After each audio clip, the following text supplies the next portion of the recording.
All right. I believe this is working. I believe this is going. I believe this is going. All right.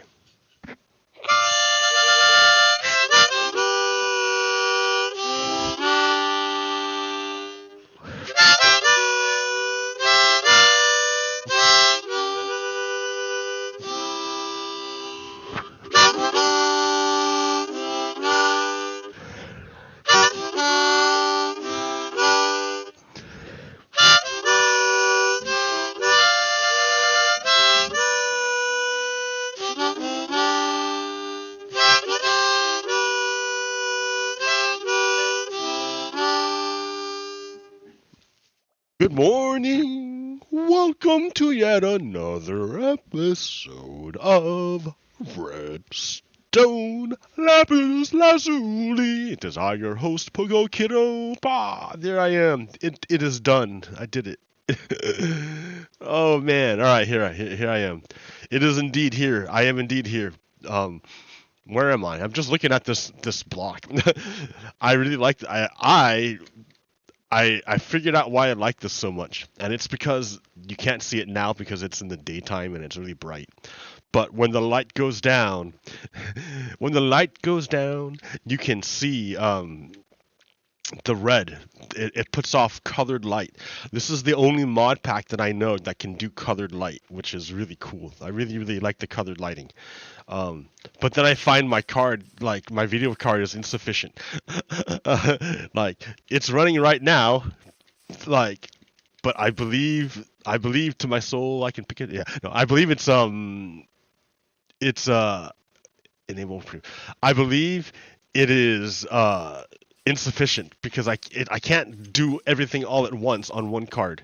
Even and plus, oh man, see, this just got me into this whole. Oh, this just got me into this whole. You just got me off on this whole tangent.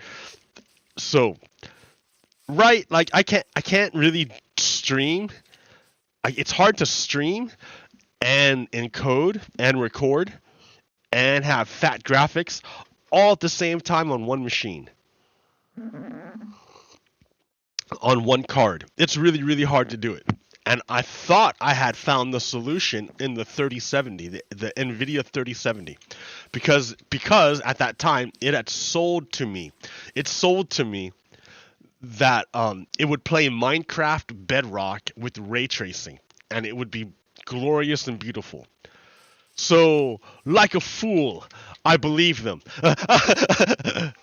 And I bought it and I ate it up at first because it was slick marketing. It was slick marketing. The whole point of Bedrock is that it is far more locked down than Java. Far more locked down. Like look at this. Okay. I gotta fix that flashing stuff. That is that is from entity voxelation. So shader pack settings. I could just use the old version, which doesn't do that. Or does it? It still does it. It must be the new iris. Okay, hold on. Sorry. Apply. Shader pack settings. Performance settings. I'm on medium, but I'm choking. Okay. Yeah, I'm on medium, but I can't maintain 60 frames per second. So but it looks beautiful. You gotta have at least 4, otherwise you can't see the shadows, and that's the whole point, is to see the shadows. Okay, so yeah, this is the conundrum I have, right?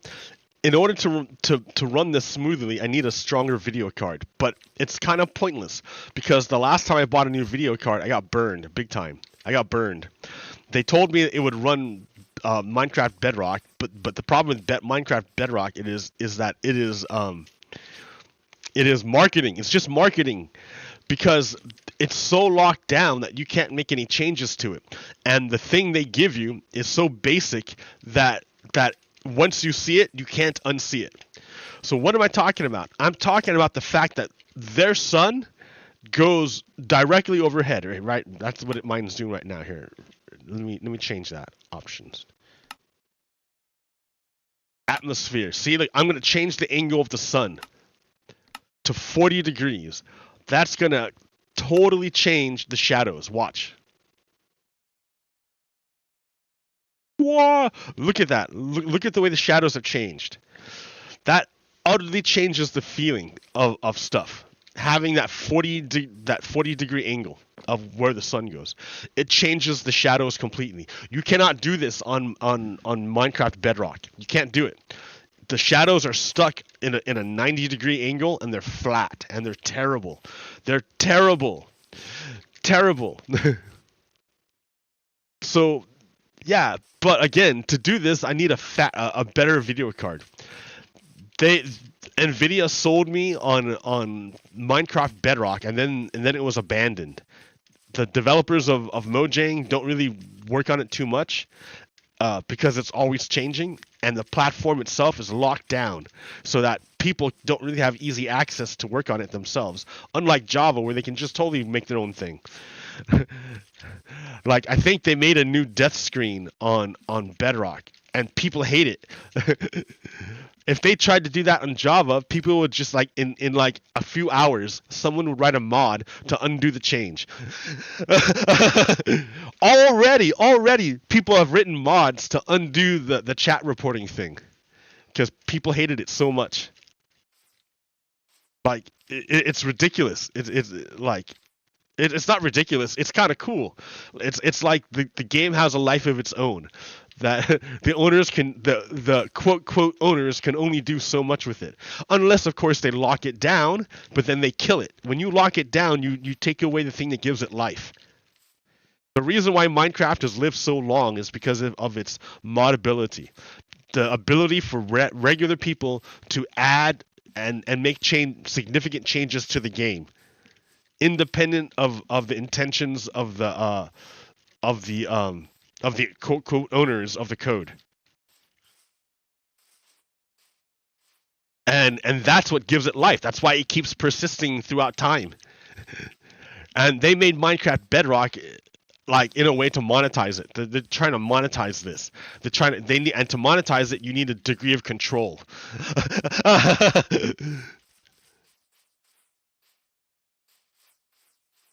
Take away something that the people already have.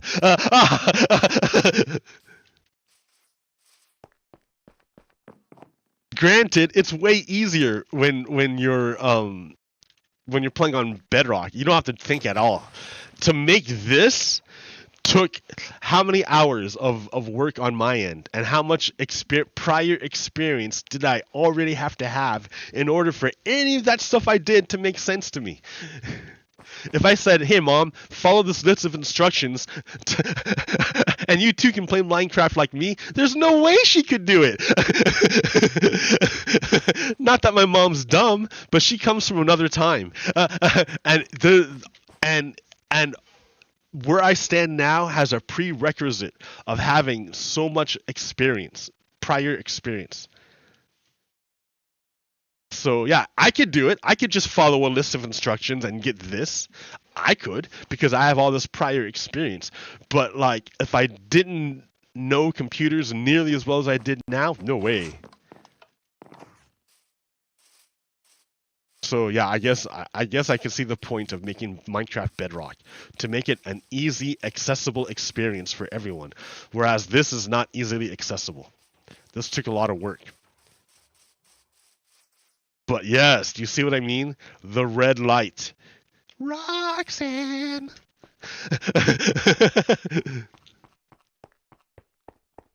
But yeah, the jaggedness. In order to get this, I have to sacrifice frames, a lot of frames per second, and it's choppy, and it's like, ugh.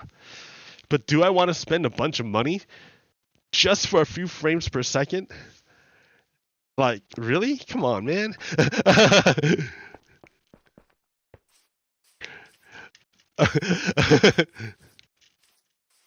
And it's not just a few frames per second, though, right? It's not just a few frames per second. There's the other big thing that's happening, which is the change of the codecs. The change of the codecs. Like, you're like, what does that even talk? What do you even mean? What do you even mean? It's sort of like changing from vinyl to tape, to cassette tape, or from cassette tape to CD, or from CD to DVD briefly, but not really, because that didn't really do anything.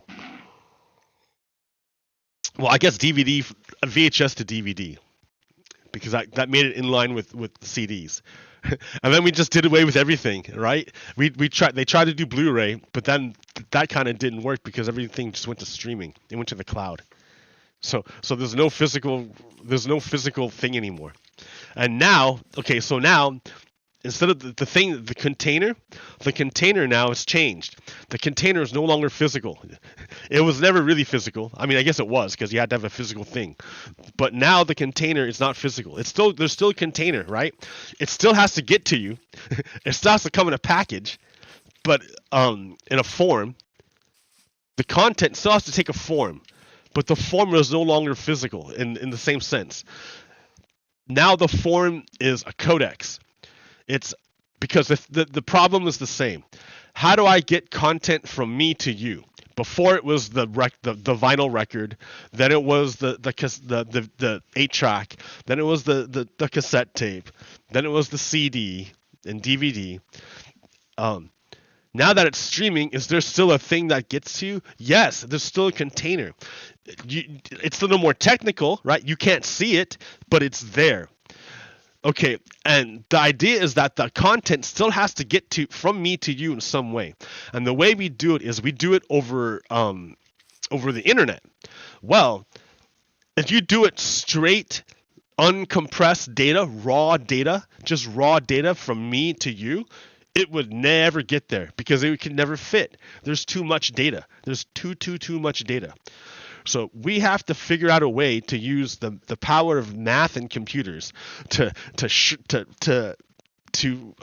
write algorithms to shrink down that data more and more and more so it could fit. So it could fit on. You could put more information on smaller in a smaller bandwidth. So I can get more information from me to you quicker. And the way I do it is I compress it.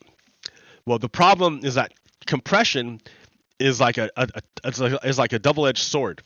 Sure, you can compress it, but in order to compress it, it takes me a lot of power to push it down. I have to have the right math, number one, and I have to have the power to run that math fast enough to compress it, then to send it to you without a big-ass lag. And then you, on the other side, have to be able to accept this compressed stuff and uncompress it, and then draw it for the user person to see what's happening. So that algorithm, that thing that would compress, you know what it is, right? The first time we had one, the first one that consumers were aware of, that people were aware of, was MP3. MP3. Because before, music would come on CDs. And an uncompressed song, 3-minute song at like CD quality audio is something like 30 megabytes. 30 megabytes. Which was like crazy, like back in the day when we all had like 14 4K modems. 30 megabytes was crazy to download. It would take you all night. I wouldn't say all night, but it would take you a really, really, really long time just to download one song. Well, someone invented MP3s, which is a way of using your computer to compress down that information from 30 megabytes to 3 megabytes with hardly any change in sound quality. Well, I wouldn't say hardly any change, but with limited change in sound quality. Suddenly, music that was like giant sizes was small enough that you could trade over the internet, over your modem, over your slow ass 14 4K modem. And then for the lucky people who had like DSL, they had like 128K. Like, ooh, they can download a whole MP3 in 1 minute, a whole song in 1 minute, and that revolutionized everything. Like, big ass artists were coming out, like Metallica were coming out and against music piracy, like saying MP3s are bad, don't download our music, and stuff like that. It was crazy. It was crazy. This was like in the aughts. It was wild. All because the container changed from a physical thing, a CD, into digital download streaming, into an MP3. So they do this like, so video has the same deal, right? Not just audio, but video is a lot bigger. It's a lot harder to do that than it is with sound. So they've been working on it, and they got to the point now where it used to be that you needed two computers to do streaming. What I'm doing right now. You need one computer to play the thing, and then the other computer to encode the video and then upload it to the internet. You used to be able to need two computers to do what you can do with one computer now. So what I'm saying is that we're on a cusp again. We're on the cusp of another change. The change is like the change from the old video format, which is H.264, to the new codecs, which is AV1.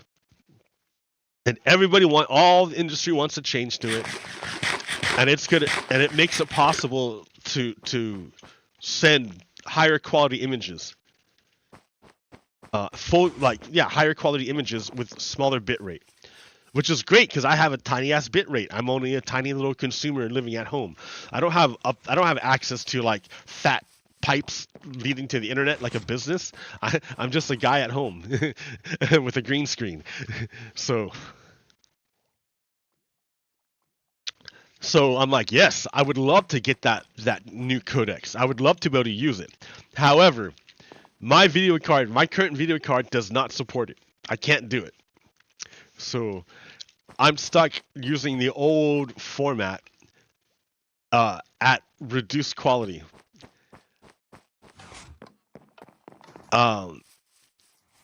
But so it's like, well, that's a great reason to upgrade your system.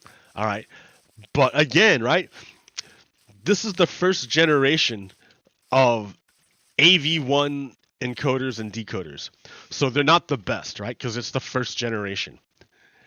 I want to wait to at least the second generation to see what's going to happen before I spend money. Man, I'm like, what I'm saying is that, like, yeah, I want to spend money just because I want to spend money. But it wouldn't be very smart. It'd be dumb. It'd be a bad idea. It'd be better to wait a year to see where the technology goes. Who knows? In 1 year, the next group of cards could like absolutely blow out the water this current group. Who knows?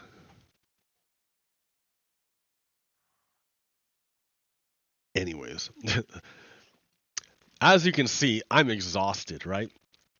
My spirit is really, really tired. I'm just tired. I've been doing the show. I found out it's only 5 years. I was exaggerating, saying 7 years. No, only 5 years. Only doing this show 5 years. But it feels like a really long time. The Proud Boy trial. Okay, so this week during the Proud Boy trial. Make sure everything's still going all right. It's all right. This week during the Proud Boy trial.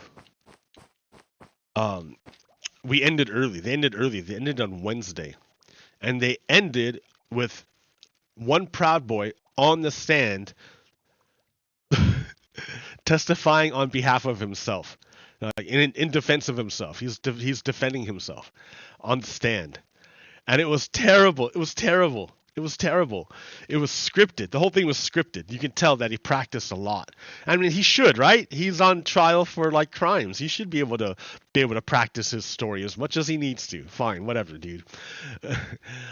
um, but the problem, and all the other Proud Boys declined to go on the stand. Why did the other Proud Boys decline to go on the stand? Because they're gonna get torn apart, dude. They're guilty. They all know they're guilty. They're guilty. When you go on the stand, you don't just get to tell your side of the story. You get cross-examined, and anything you say gets to get picked apart by the prosecutor. And dude talked a lot. Zach Rail talked forever. He talked forever about a bunch of crap, and he just wrecked himself. He just wrecked himself because of how much he talked. And have you heard that statement, that thing? If the facts are on your side, pound the facts. If the facts are not on your side, you pound the table. All right. So the Proud Boy lawyers have been pounding the table over and over and over again because they don't have the facts. They don't have the facts. The facts are gonna would wreck them. So they've been pushing for mistrials all the time. And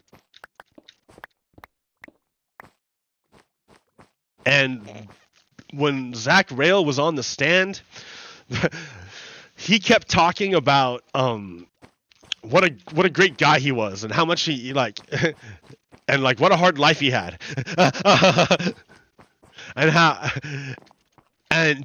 And so that would have been fine, right? They want to talk about his character. But that's the problem, is that he's guilty. The guy's guilty. He's totally guilty. He's part of a conspiracy to overthrow the government. That comes out no matter what. No matter what. So, while Zach was on the stand doing his rehearsal thing like he's supposed to, he could not help but insert little tiny comments that would defend the actions of the Proud Boys, of the insurrection. He kept doing it over and over again, off script. He would keep going off script to defend the Proud Boys, over and over and over again. That's how you know. He couldn't help himself. He couldn't help himself. He just kept doing it.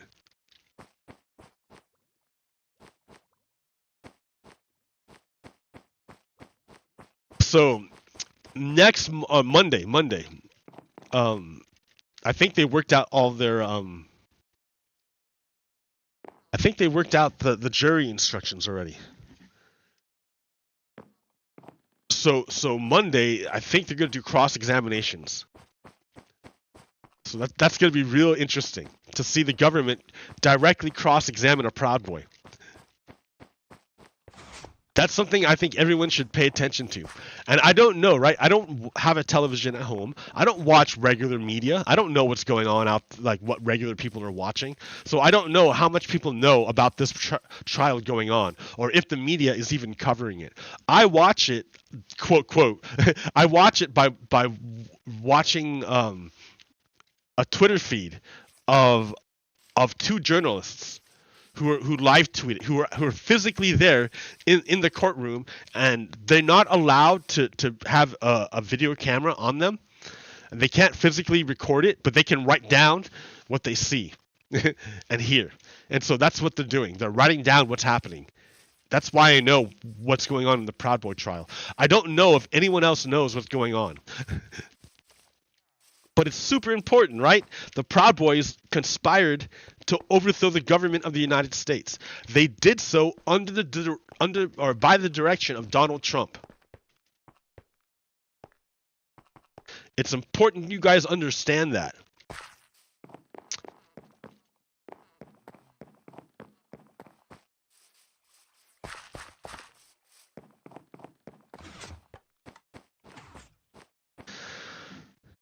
So this is what's going on right now. On On Monday, the government will proceed with cross-examination of one of the Proud Boys, uh, close to the leadership of the whole thing, who was there during the insurrection. And the entire time he was on the stand, he kept defending the insurrection as if it were okay. The entire time, he kept defending the Proud Boys as if they were okay. They had a they oh man, it's awful how. I mean, every American, right? They have the right to have a lawyer defend them and everything. And these lawyers are really, really good lawyers. And not only are they really, really good lawyers, but they're paid a lot of money. So they will spend as much time as necessary to do whatever needs to be done about every little thing. They will object to every little thing. If you or me were in a similar situation, but we did not have the backing of fascists and white supremacists, right? We don't have a GoFundMe constantly getting money from white supremacists, right? So it's just me or you versus the government. There's no way we could pay our own lawyer to fight every single issue the way that the fascists are doing it, the Proud Boys are doing it. We couldn't do it. We couldn't afford it. We could maybe get them to do one or two things because it costs time is money. And me and you, we don't have that much money. So we don't have enough money to pay for the lawyer to challenge everything the way that the Proud Boys do. They literally challenge everything. And they charge a lot of money to do it. And they're getting paid, which tells you the fascists are backed by rich people. Fascists, right wing, is backed by rich people. I always hear this bullshit about George Soros, but it's bullshit, dude. Yeah, the dude's a billionaire, big deal. There's a bunch of other billionaires who do way worse. Like, I haven't heard anything George Soros do that would be like out of the ordinary. Everyone says that he's involved in a conspiracy, but that's bullshit. They have no proof. It's a conspiracy theory. It's a conspiracy theory. However, we do have actual proof of other billionaires who are actually totally evil. Totally evil. We have real proof of it. Why don't you look at those guys? Oh, because those evil bastards support your cause. Oh, now I see what's going on.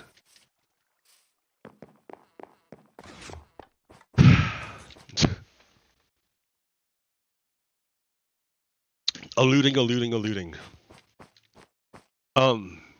I got so much to go. Dude, it was such a hard week. It was such a long, hard week. The first thing I want to talk about here, I want to enable the preview to see this. All right. The first thing I want to talk about is the elephant in the room.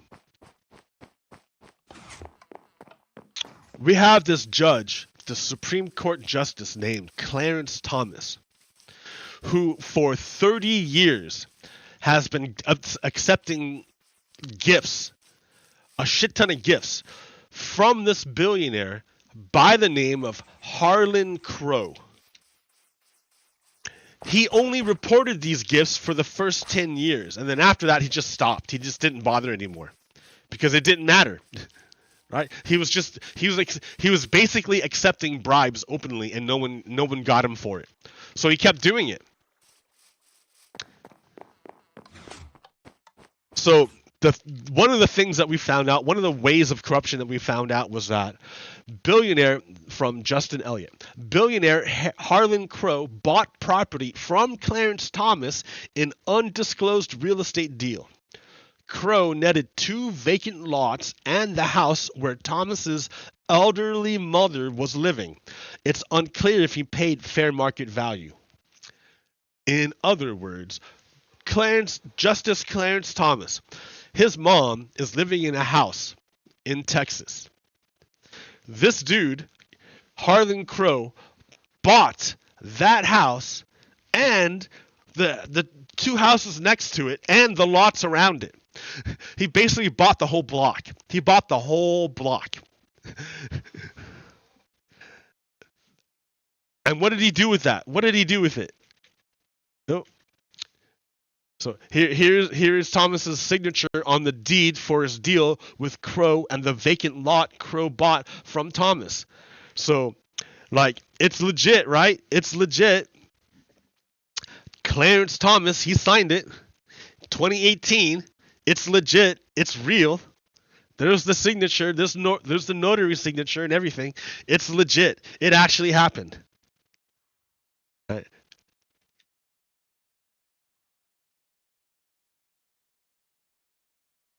So in 2014, one of Texas billionaire Harlan Crow's companies purchased a string of properties on a quiet residential street in Savannah, Georgia. An old single-story home and 2 vacant lots down the road. The people on the other side of the deal, Supreme Court Justice Clarence Thomas and his relatives. So on one side, you had billionaire Harlan Crow, and on the other side, you had Supreme Court Justice Clarence Thomas and his mom. This is the first known instance of money flowing from the Republican megadonor to the Supreme Court Justice for the price of $133,000. And it was according to a deed, state tax document, 2014. Like directly flowing, directly. This is no, it went from his company, from a shell company, Harlan Crow's shell company, to Clarence Thomas. What did they do with that property that they purchased? The purchase put Crow in an unusual position. He now owned the house where the justice's elderly mother was living. Soon after the sale was completed, contractors began work on tens of thousands of dollars of improvements on the 2-bedroom, 1-bathroom home, which looks out onto a patch of orange trees. The renovations included a carport, a repaired roof, and a new fence and gates, according to city permit records and blueprints. Crow also bought the house immediately next door to Thomas's mother, which was owned by somebody else and had been known for parties and noise, according to property records, and W. John Mitchell, former president of a nearby neighborhood association. Soon, the house was torn down. It was an eyesore, Mitchell said. One day, miraculously, all of them were put out of there, and they scraped it off the earth. The surrounding properties had fallen into disrepair and needed to be demolished for health and safety reasons, Crow said in a statement. He added that his company built one new house on the block and made it available to a local police officer. That tells you, who do the police serve?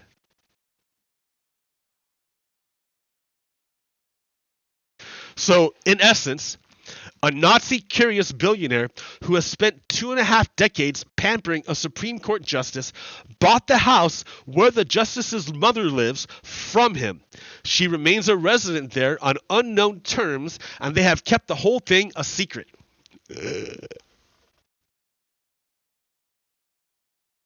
Remember this painting? This is the painting that Harlan Crow commissioned. It's a painting. It's not a real thing. It's a painting. They posed everyone for this, right? This is in Tennessee. I think it's Tennessee. Pretty sure it's Tennessee.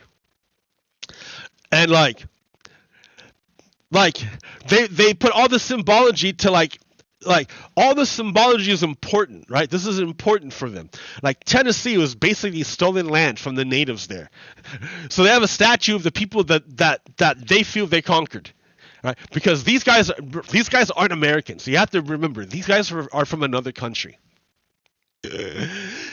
Or they think they're from another country. We would like to say they're from another country, but they're ours, and it sucks. They come from us. It sucks. I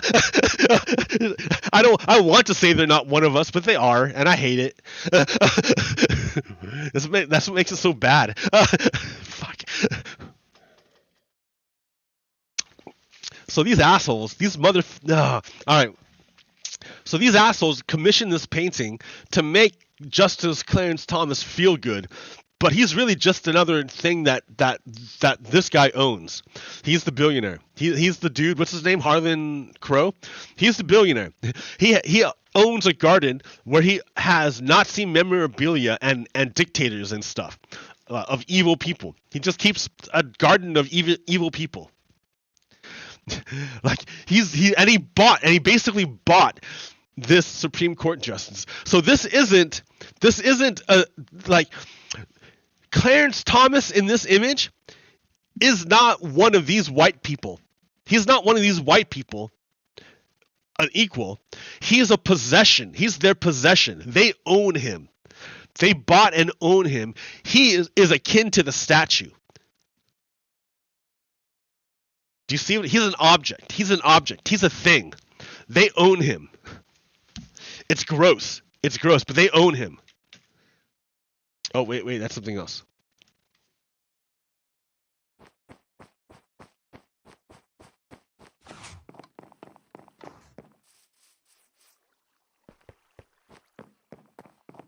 A Supreme Court justice is owned by a Nazi curious billionaire.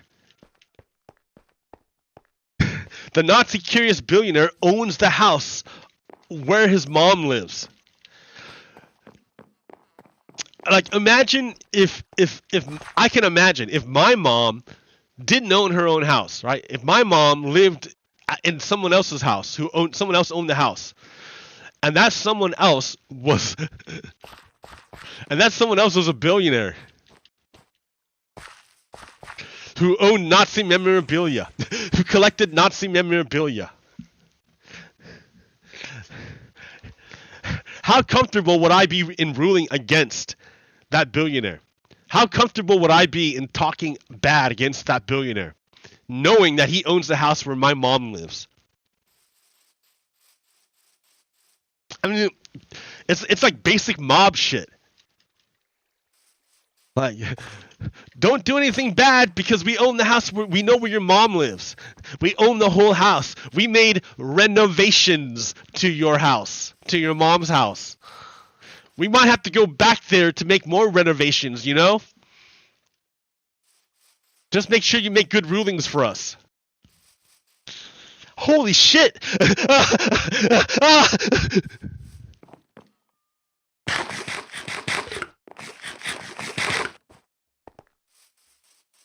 30 years, Clarence Thomas has been friends with this Nazi dude and been taking bribes from this Nazi dude. 30 years.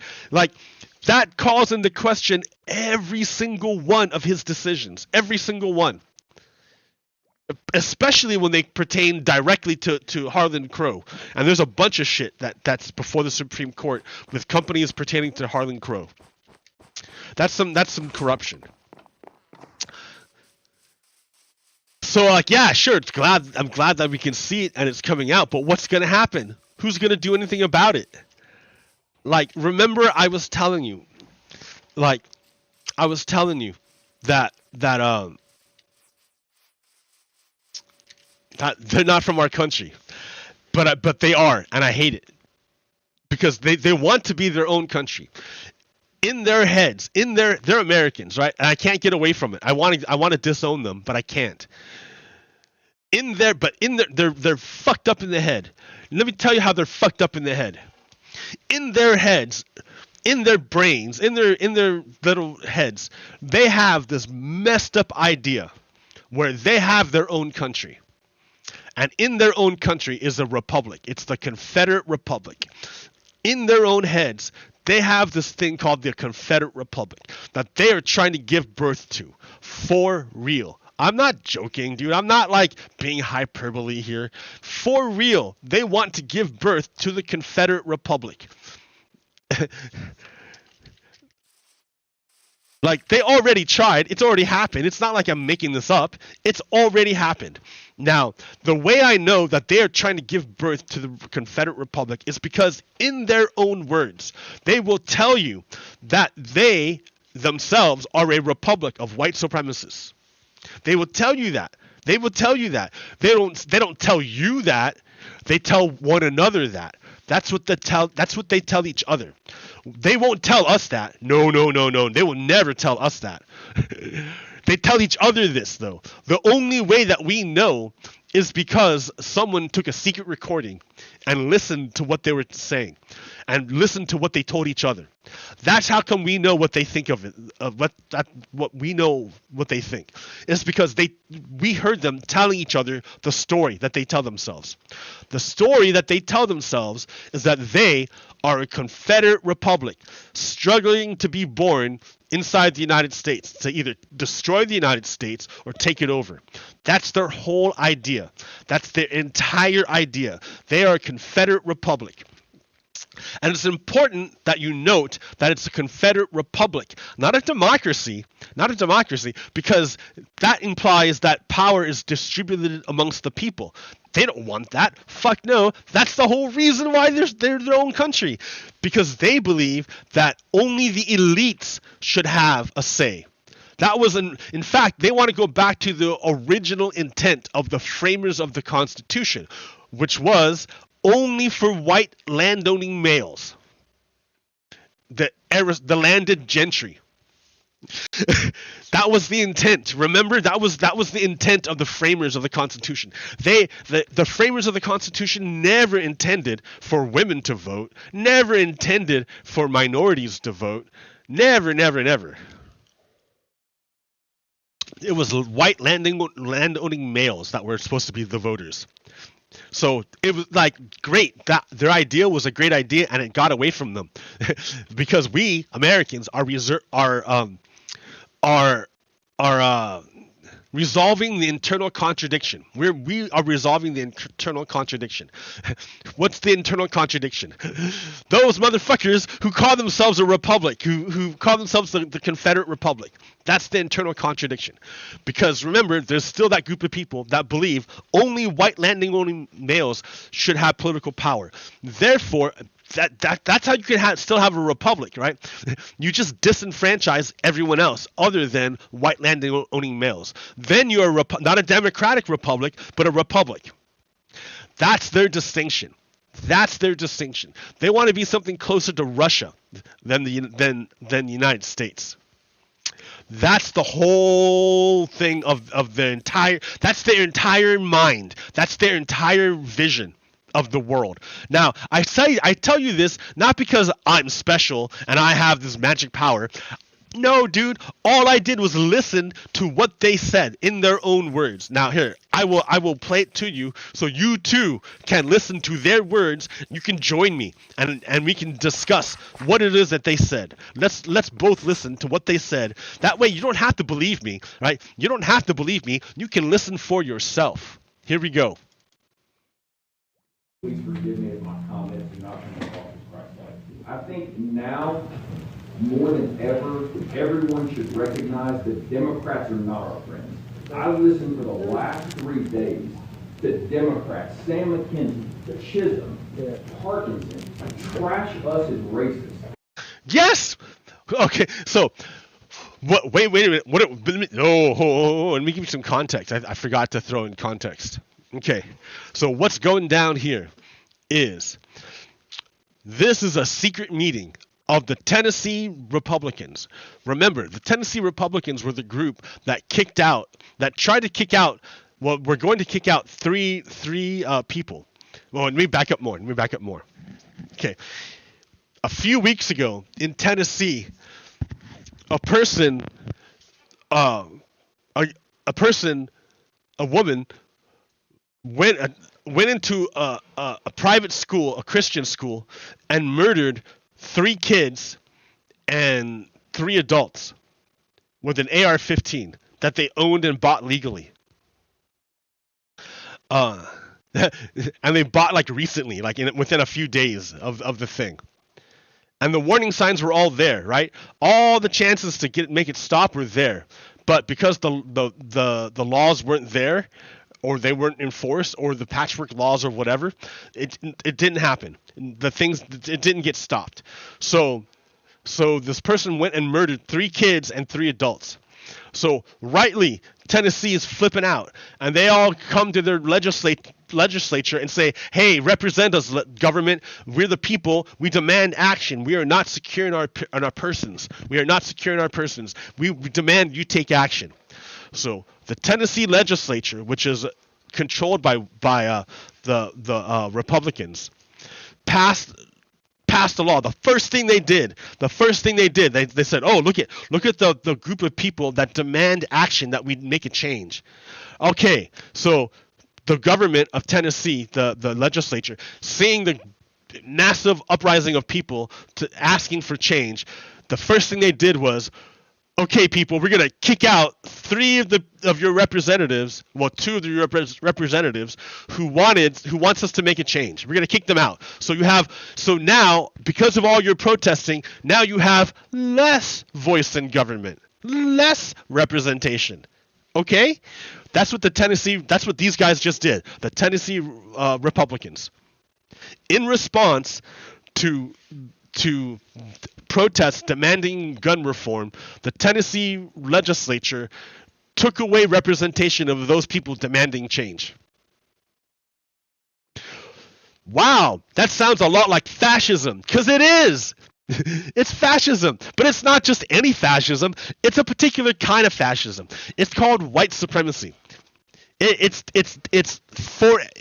United States, it is forever intertwined with race. It is forever fascism is forever intertwined with race inside the United States. Forever. Because that's the Confederacy. That they are literally a state based on race. They're a state based. They are literally about enslaving other people. They are slaver state. The Confederate slaver state is that's what they are, right? They're literally racists. It's the whole point. It's the whole point of what they're doing. So the thing is that they don't believe it. How can they not understand that they're racist? Their whole thing is racist. They want the Confederacy. They want the slavery. The whole thing is racist. How can they fucking not see that they're racist? How can they not see it? How can they not? How is it not? How is it even possible that they not see that they're a bunch of racists? How can they not see it? Their whole thing is race. Their fucking ancestors are Klan members, dudes. You guys are fucking racists. How can you not see it? Look what you just did. You kicked out. Okay, so wait a minute. So they voted to kick out these three people down here, right? Those three. They voted to kick out these three right here. They wanted to do it. Oh, you can't see it. Captured my cursor, dude. Let's see. Where is it at? What if I put it over here? No, I can't.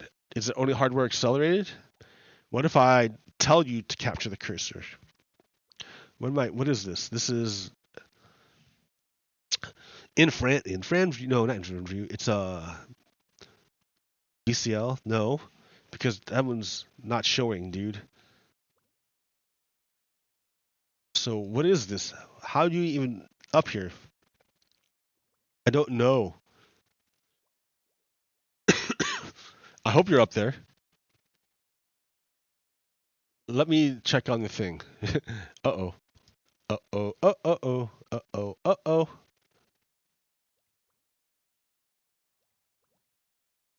Oh, go to mine. There we go. Yeah, it is there, dude. Okay, so it's there. But like for some reason it's not working out. Anyways, okay.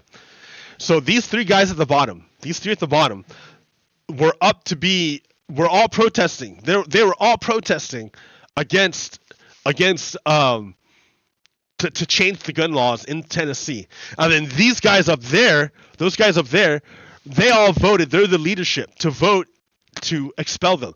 They expelled the two black people down here, but they did not expel the white woman. So in this leaked audio, we're listening to them fight against each other because they didn't expel the white woman. So they're clearly all racists, right? They're clearly all racist. But now they look especially racist because they didn't expel the white woman. So now these guys are gonna pile on Barrett. Barrett is the guy who didn't vote to expel the white woman. Not because he's not racist, it's that he just wanted to cover his own ass. That's the whole of it. So let's listen, right? I've never had anybody call me a racist. So somehow this racist said he's never had anyone call him a racist. That's amazing, because he's a racist. And for the last 3 days, all I have heard from them is how this is the most racist place. One of these white supremacists. Good Lord, we have to realize they are not our friends. They can. No, dude, you're not our friends. You guys are white supremacists and racists. Ah! You guys are white supremacists and racists. Why would we be your friends? Smile, man, that doesn't mean I can't be polite to them, but they are not our friends. They destroyed the Republican. Oh, see, that's your first hint, right there, right? They destroyed the Republic. What the fuck are you talking about, dude? The Republic of the United States? The Republic of Tennessee? No, the Confederate Republic. The Confederate Republic. The Confederate Republic. The foundation of who we are. Americans? People of Tennessee? No, of white supremacists, of Confederates. They are Confederates. They are Confederates. When they refer to our republic, they mean the Confederacy. They want to give birth to the Confederacy. That's what they want to do. We never got rid of these guys. The spirit continues to linger. We need to kill the spirit, because if you don't kill the spirit, it will come back.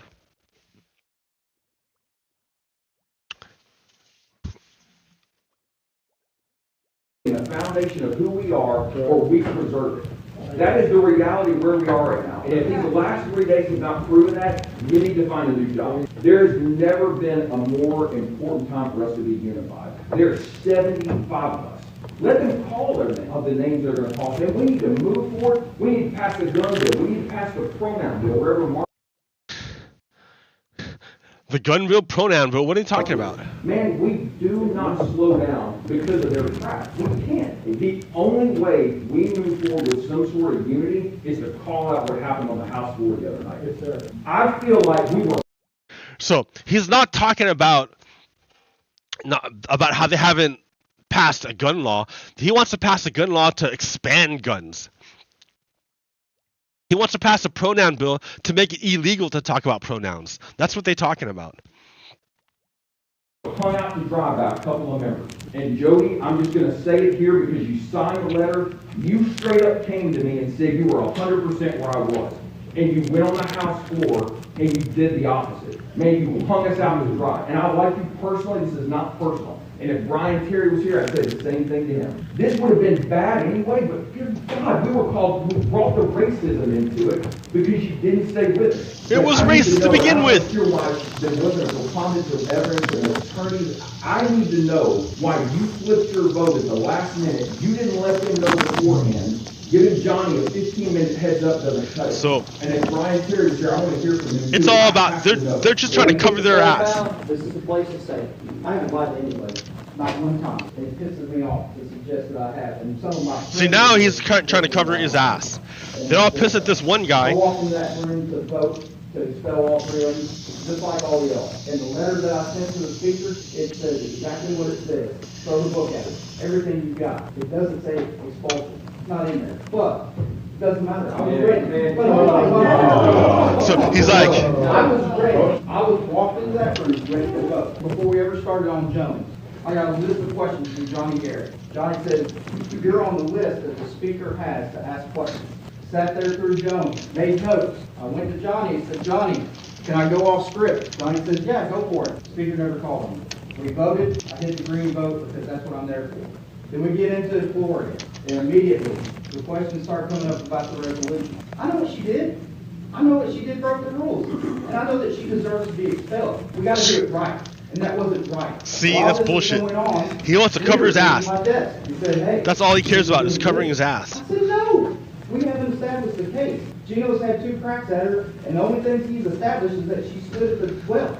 That's it. It didn't fix any of the problems with the resolution. So he doesn't really care about the racism. All he cares about is covering his ass.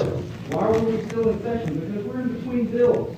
Why did you get gavelled out of order? Because the speaker had to get order. Was disorderly conduct. It was just a bunch of, he's basically covering his ass. He's like, I didn't vote for this because you didn't do it in the way that would cover my ass. So I voted no. Because we don't have it right now. And you guys didn't call on me to fix it. So it's basically his ego. He's like, you didn't call on me, so I sank the whole You thing. go to the speaker and tell the speaker to call on me. So if you're all going to come all at me and single me out, and only 3 of y'all call me this weekend to check on me, I'm going to defend myself. I told leadership what was going on. I told them I had problems. I had questions. I had a plan to fix it. When the question got called, I went to Johnny. I said, John, do we have the votes? He said, well, nobody else changes their vote. We should be fine. Why are you not going to vote yes? And I explained it. And I went back to my desk, and I sat there and had my internal debate on what to do. Then the bell rings. I'm concerned that I'm going to vote yes. He's basically saying, oh, I wanted to like ask questions to cover my ass, but you never did, so I voted no. So that's the only reason why that's what he tells himself. But when it comes down to it, they kicked out the black members and they kept the white woman. That's what it comes down to, because they're a bunch of racists. They don't even see it. That's how bad it is. It's like built into them that they don't see it. No different than some Democrat is going to be on a jury for Donald Trump. Did you hear that? So do you see? He is on board with the conspiracy to overthrow the government. He is with Donald Trump. He, despite all the evidence and despite the fact that Donald Trump is like going to prison, he's on board with Donald Trump. Like, look at that. He's saying that he wants to justify his behavior. He wants to say that he's better than the Democrats because the Democrats will vote to convict Donald Trump even though Donald Trump is not guilty. But that's bullshit. Donald Trump is totally guilty. He's trying to overthrow the government. This guy is like got his head so far up his own ass that he doesn't understand that he's a racist. He is totally, completely racist, and that every single word betrays his racism, and that he's how he's on board, not for the Americans, not for Tennessee, but for the Confederate Republic. That's his whole deal, dude. That's his whole deal. Vote to convict him, even though they know it's a document. This resolution got copied and pasted. All they changed was their names. She didn't do the things that were in the resolution. I said, oh great, Mr. Speaker, have you on the list? You said yes. Then I walked away your desk, never dreaming that you were going, no. I just thought you had some other questions that were going to build the case. And I didn't mean to like walk off without getting additional information. I didn't take it that you were filling oxygen at that time. But I knew you had some questions. I mean, to sign a letter, and then for the other 65 of us to all think it's the right thing, I get that you feel strong enough. I mean, at this point, do you feel strong? You did the right thing, or is there any party that feels bad about It's so funny. that hung out and dry? 1,000% I did the right thing. I went back and watched it again. I watched the video. Bottom line is, you went into that chamber, we had a slim vote count. You went into that chamber, you were a yes. And you straight up asked me, are you 100% where I am? And I said, I'm all three expelling no matter what. You said we're in the same spot. It hung us out to dry. One vote. And if Terry was here, I'd do the same thing to him. We had the jury already. This obviously wasn't a trial. But I knew every single one of your vote counts. I knew that we did not have to convince you all. When you came up to me, about 2 minutes left of Gloria's final closing, and said, we didn't do it, I was shocked. In my humble opinion, her, by moving from her desk to the well without decision, without being recognized, was enough for me to figure out how I was going to get off. Okay, do you see what I mean? Do you see how that is? They were looking for any little technicality to literally expel her from the chamber, from the legislature. Any little technicality, just moving from her desk to the well, which is like the podium up front, was enough for them to kick her out. What? Do you see what I mean? It wasn't going to be him specifically. He just happened to find the rule that she broke that would be enough to kick her out. So I want you to keep track of this. None of them feel that they're racist, right? None of them feel that they themselves are racist. None of them. None of them. In fact, if you call them racist, they get very, very offended. So understand, what must the world be like for them if they are not racist? But while knowing everything they do, right? Because we understand that what they're doing is racist, but for them, what must the world be like if what they're doing is not racist? And I'll tell you, let me finish it, but keep that in mind. So I was taken back. I was also taken back that you wanted to ask me questions because that would make a difference. It's going to take some time for all of us to digest your reasoning to Pearson. I wanted to tell him protesting from the middle of the well is a one-way conversation. No legislation in the history of the world has ever been passed under. That's bullshit. That's bullshit. Tons of legislation has been passed under protest. Like, all the major stuff has been passed under protest. Do you know how long it took to get Obamacare passed? Holy shit. It was like the longest drag out fight ever. It was ridiculous. I was exhausted. And I wasn't even in it. I was exhausted after that. It took like 2 years. It was exhausting. Yeah, it's been every piece of major legislation has been passed under protest because that's the only way it gets done. Protest is always a two-way conversation, and that's been lost. And they've reduced each and every one of us, including each and every one of our constituents, to sometimes a simple protest. And so that, to me, was paramount of what all three of them did by virtue of that simple walk. Right? All it takes for them to kick out these guys is walking from your desk to the well out of turn. That's all it takes to kick them out. Wow.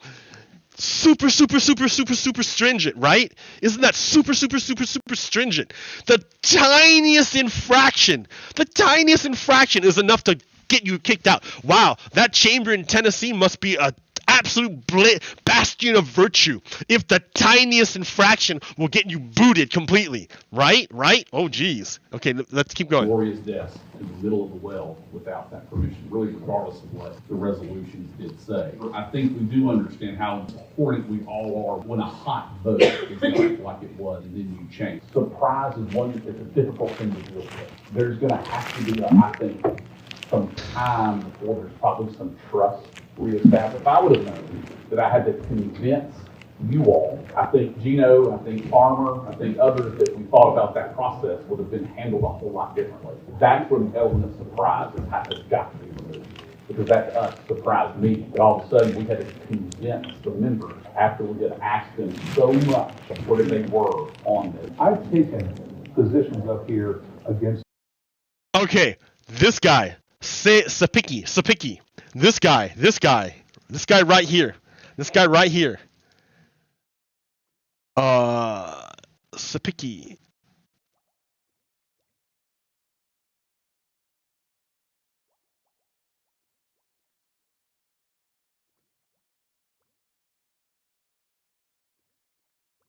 Where's it at? Oh, it's not there. Damn it. I lost it. I'll find it again eventually. But that guy, remember that guy Sapicki. Remember this guy Sapicki. Leadership. If you believe Floyd's resolution was wrong, you have the right to file an amendment and go talk to leadership. I think the problem I'm having is if we don't stick together, if you don't believe we're at war for our republic, with all love and respect to you, you need a different job.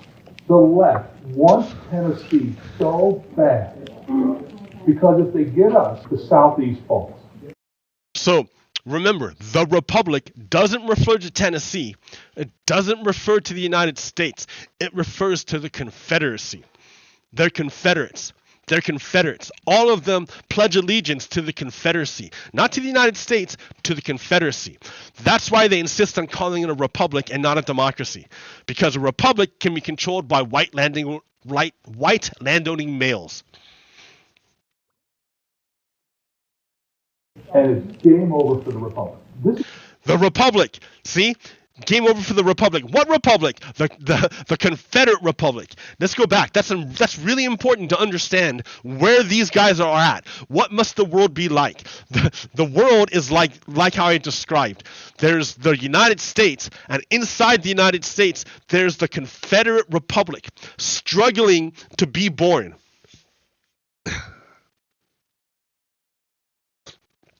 Again. Because it wasn't crushed the first time. So these guys are definitely not our friends. They're slavers. They're literally slavers. These guys want to enslave one another. You know what Russia's doing?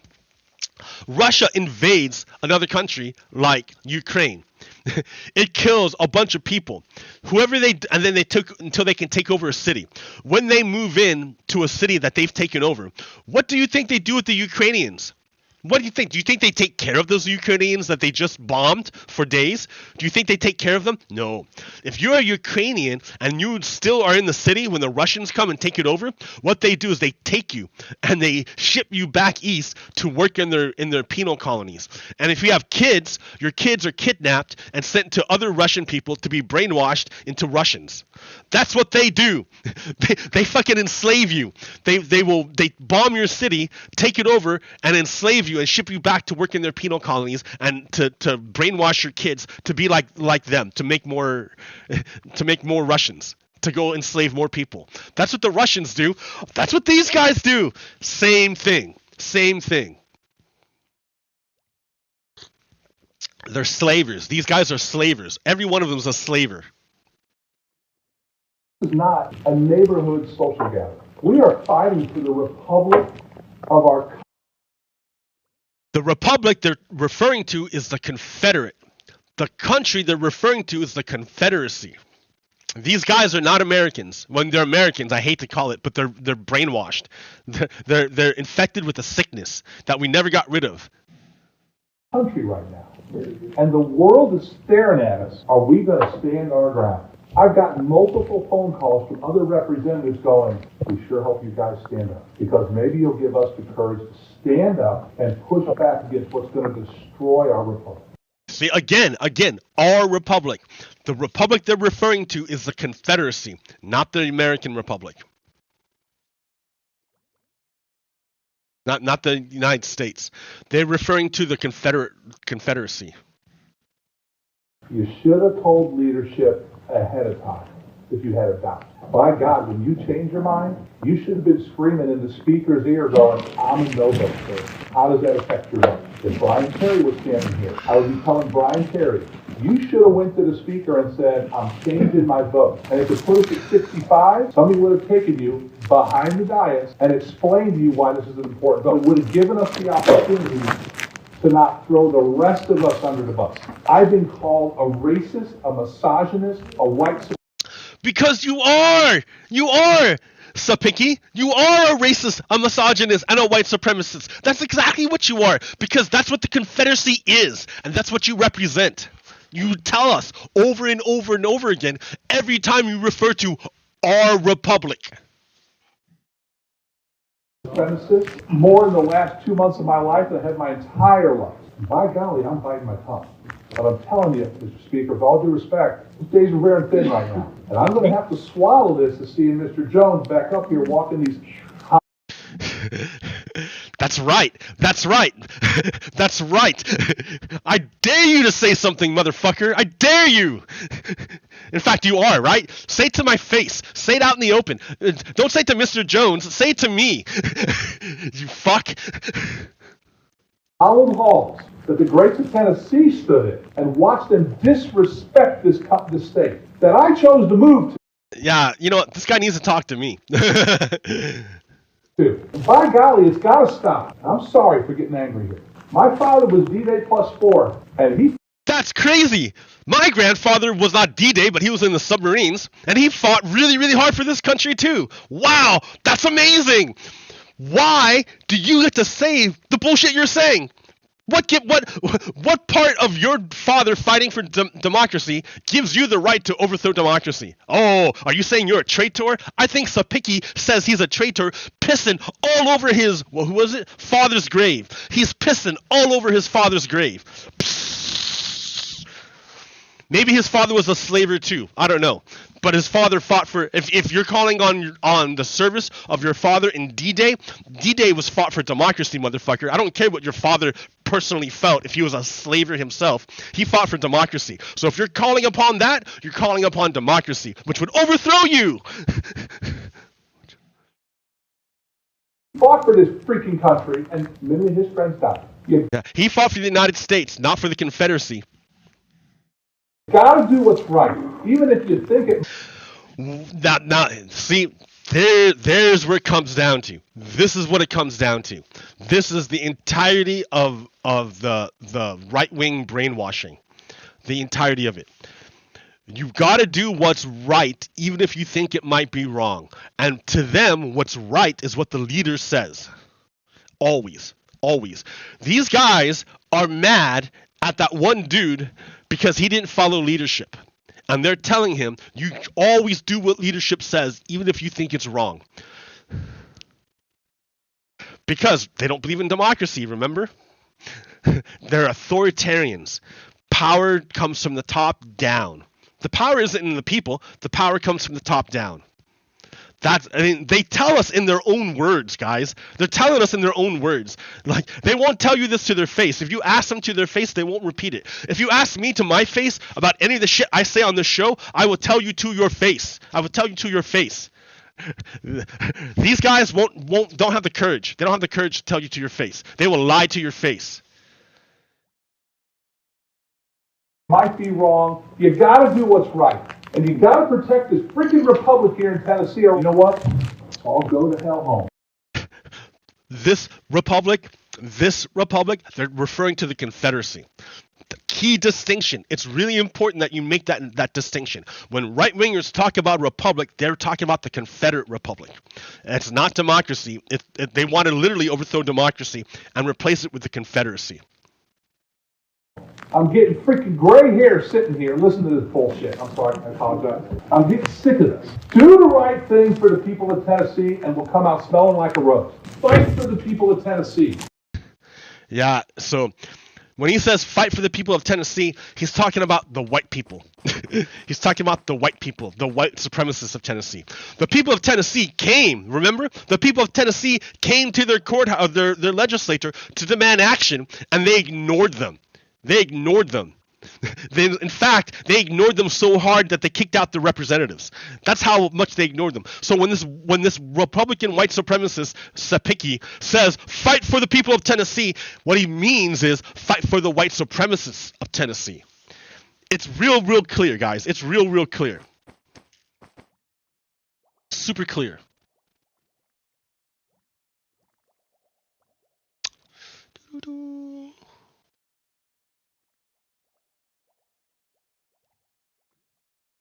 Yeah, here's that Sapicki guy, right? Remember that Sapicki guy? Check out his son. What's his son doing back there? What do you think his son is doing back there? That's the white supremacy sign, dude. He's doing the white supremacy sign right behind Sapicki. That tells you. When he talks about the republic, he's talking about the Confederate Republic. When he talks about the people of Tennessee, he's talking about the white supremacists. When he talks about their religion, he's talking about the white idol. They're an entirely different thing. I mean, like, okay, no, they are part of the United States. I can't disavow them. They're inside of us. They're literally inside of us. I can't say they're not part of us. They're literally up inside of us. They're one of us. They are us. They are us. I fucking hate it. That's why, right? I hate it. Look what I'm doing. I hate it.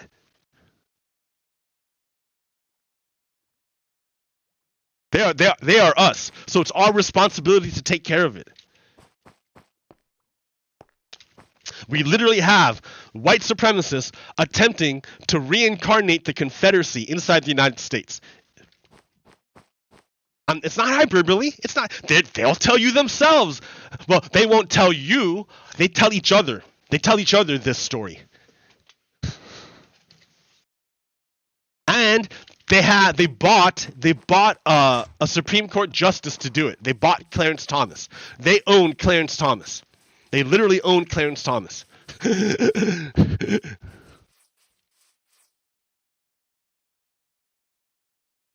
They literally own Clarence Thomas.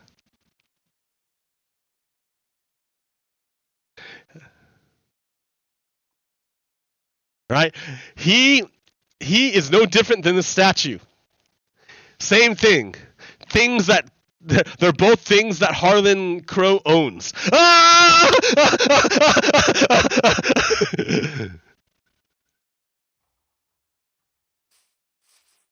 Harlan Crow's a Nazi who believes in a republic for white people and slavery for everyone else, or the gas chamber. Like fuck, like these guys are literally Nazis. Okay, now wait a minute. So,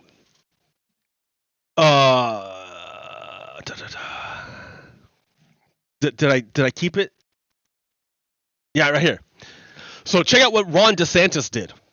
After abandoning his state during a historic flood to give a speech in Ohio, Ron DeSantis returned home and immediately signed into law a near total abortion ban.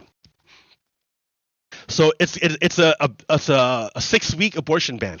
So Fort Lauderdale is underwater, and Ron DeSantis left the state to go to Ohio to give a speech and raise money. When he came back to Florida as governor of Florida, and Fort Lauderdale is underwater, he rushed immediately to sign a bill to ban abortion for women at 6 weeks. Now understand, is that really a ban? Is that really a ban on abortion? Functionally, yes. That's a ban on abortion. He basically banned abortion.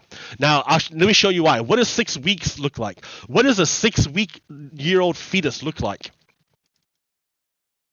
Okay, so we got this dish here, right? This petri dish.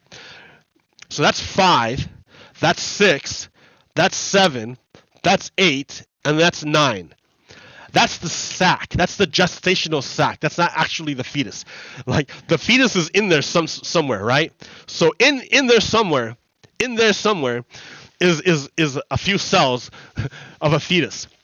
And Ron DeSantis says you cannot have an abortion if you're pregnant beyond this point. How do you even know you're pregnant at this point? How do you even know? You don't even know. You've missed maybe one period, maybe.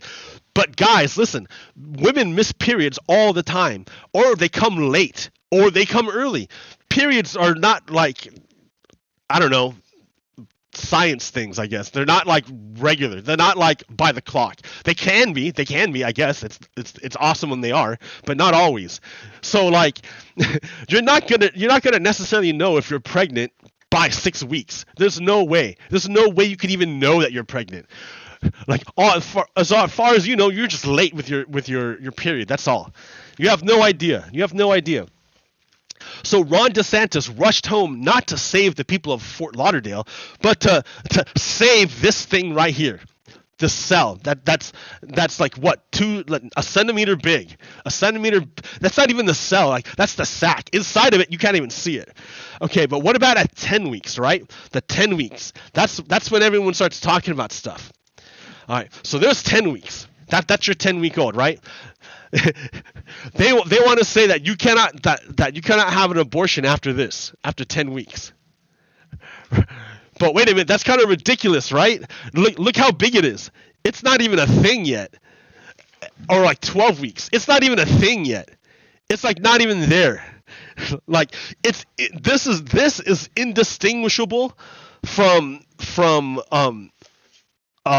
a dolphin, from an elephant, from a dog, from a rat. They all look like the same thing at 20 weeks old.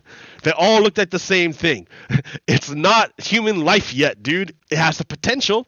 It has the potential, but it's not there yet. And it's number one. Number two, it's not your fucking business.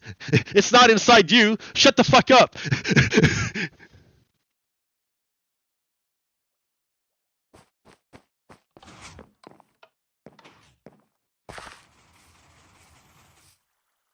So fascists don't care at all for the well-being of human beings.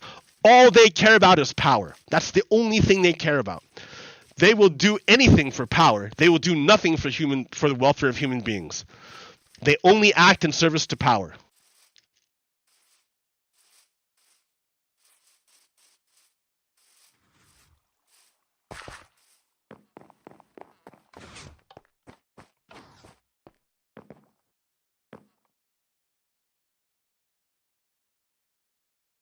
All right, what else do I got here?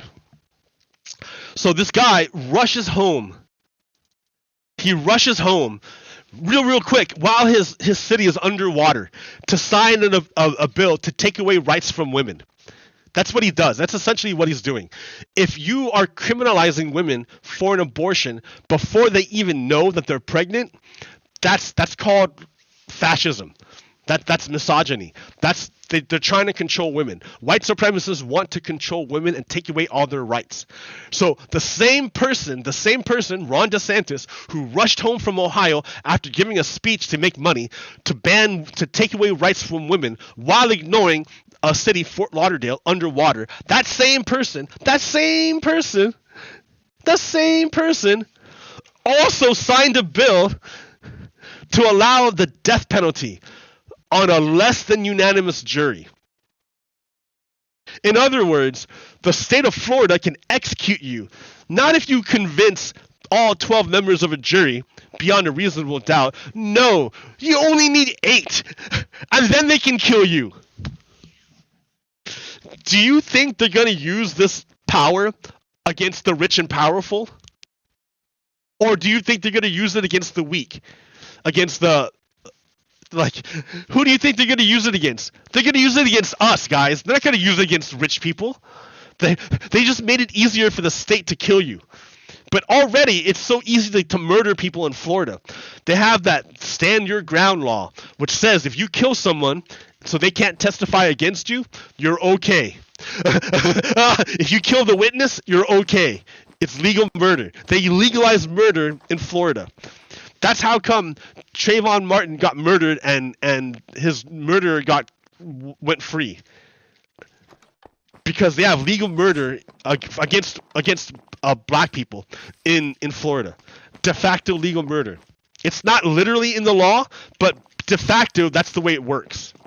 And it sucks, right? That's fascism. That's fucking bullshit. You want to fight against that if you're an American, but if you're a white supremacist, you're all about it. That's how come it's easy, dude. It's easy. It's easy to see which side you stand on. It's easy. What else do I got here? Yeah, can you believe that? Oh, fuck. So we want to talk about grooming. Let's talk about grooming, right? Check this out. Isn't that cute? Oh, this young, impressionable kid brought to the NRA with a bunch of white adults, white men. Oh, this guy looks pretty young too. This kid right here looks pretty young too. All brought to this and taught real young about how to shoot guns and be real comfortable with guns. And to associate guns with freedom and masculinity, all these other men. Real grooming stuff, right? Teach them real young about white supremacy and violence. That's what they do.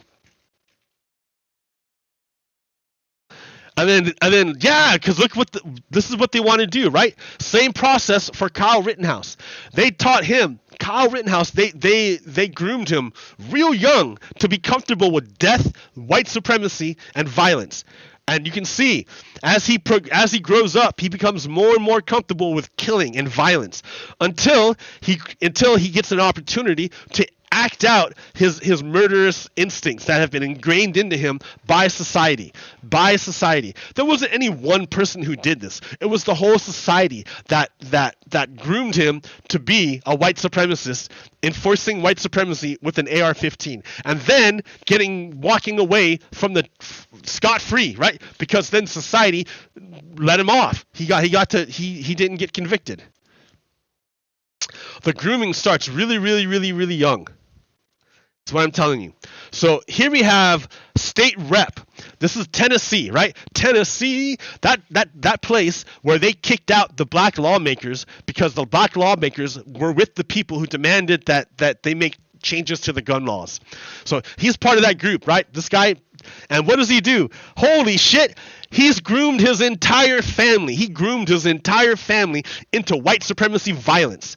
His whole family is into white supremacy violence. Look at them. They're all armed. Every single one of them is carrying a weapon. Every single one of them is armed. Every single one of them carries a weapon. Every single one of them is armed. And for what? What reason? Are they in danger? No. But they have to enforce white supremacy. the whole point. They're white supremacists. Remember, they pledge allegiance to the Confederacy. Not to to the United States, but to the Confederacy. They're in it for their republic. Not for the United States, but their republic. And they start the grooming young. You can tell. Look at these Confederates, right? Look at their culture. You can absolutely look at them and analyze them as a culture, like as an object, right? They're a thing. They're a thing. Look at their culture. They have a weird religion where they follow a white idol, and their other symbol is the AR-15, the firearm. So the Confederacy is this culture based on the white idol and a fetish for violence, because the whole thing is predicated upon violence. So this is the tumor that we have to excise from the United States. It's a tumor. It's a tumor. It's literally a tumor. White supremacy is a tumor that we have to get rid of.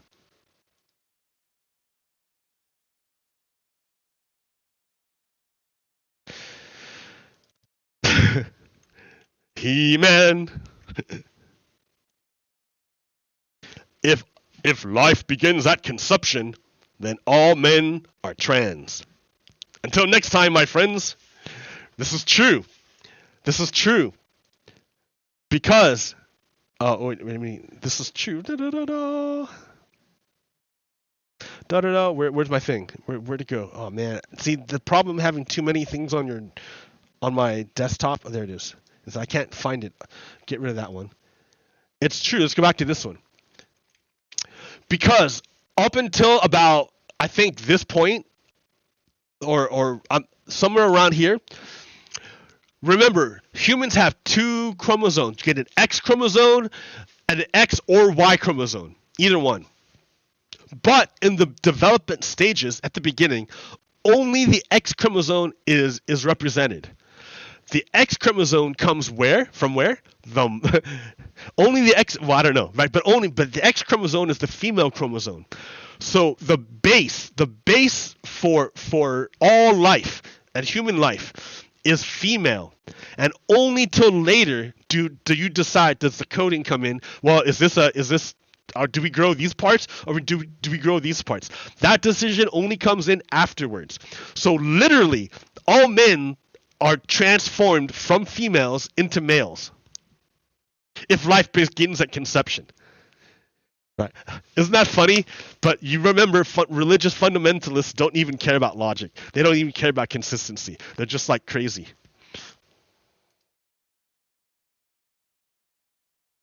Individual freedom. This should be easy to understand how freedoms work. This person took his part, but it affected others negatively. He exercised his freedom, but with an injustice to others. Freedoms can't be exercised as every individual wants without looking at injustices to others. Justice disappears when you harm others. An example of bad exercise of individual freedom is this pie, right? The pie has been designed so that everyone could take a piece equally and everyone would get an equal slice of pie. But one person took a pie, their slice, the same amount of pie, right, that these other people did, but in a way that was not in accordance to their design. They took their pie, their slice, totally arbitrary, and it fucked over 1, 2, 3 people. It fucked over half the pie slices. This one guy fucked over half the other people just because of the way he took. All he had to do was follow the lines, and everyone would be cool. But this person chose not to. They did it their own way and fucked up everyone else. So there are, freedom, great, right? But there's a way, there's a method to do freedom. That's the correct way. And the people who groom children don't understand that. This is not the correct way to exercise freedom. This is not the correct way.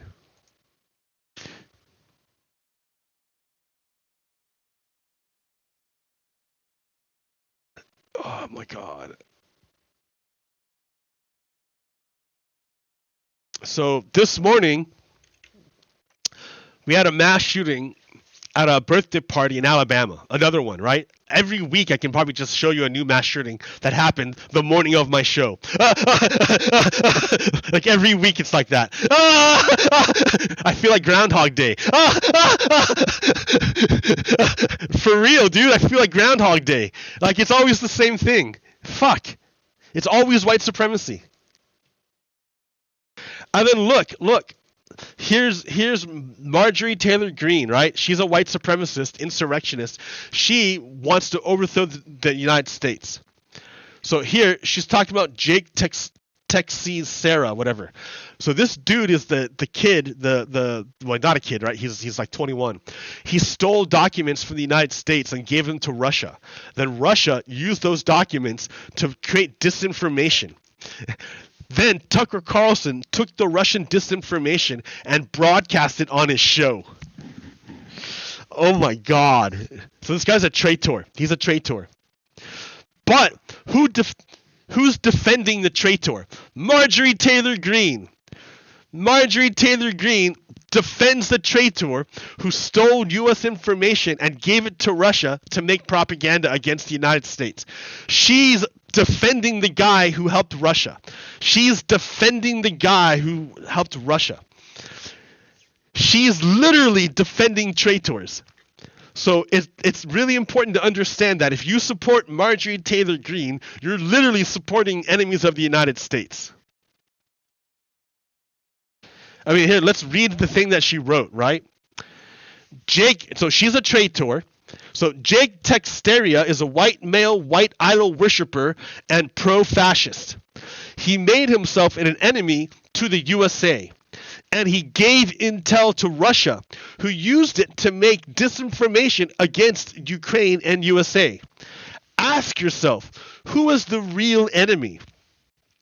A young, low-level National Guardsman, white supremacist, or the administration that is helping to defend Ukraine, a non-NATO nation, against Russia, with bipartisan congressional support.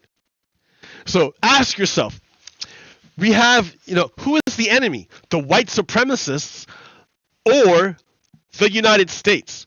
That's the key question. Marjorie Taylor Greene is telling you, who do you trust? Do you trust the United States, or do you trust the white supremacists who have allied with Russia against the United States? Who's your enemy? Is it your fellow Americans? Or is it, I don't know, it could be if Marjorie Taylor Greene is unfortunately my fellow American, and she's my enemy. Not because I make her my enemy, but because she makes herself my enemy. Why? Look at what she fucking writes, dude. Look what she's writing. Of course she's my enemy. She made herself my enemy. It's not me, it's her. She's a white supremacist. That's what they fucking do. Remember what the Confederacy did the last time? The War of Southern Aggression. Remember? They attacked Fort Sumter and started the whole Civil War. The Confederates attacked a Union fort. The Confederates attacked. The Northern people didn't attack. It wasn't the Union who attacked. It was the Confederacy. This person right here, she's a traitor. She's a Confederate who's waging war against the United States. You can tell which side she's on. It's not the side of the United States. She's on the side of Putin. You can tell. You can tell.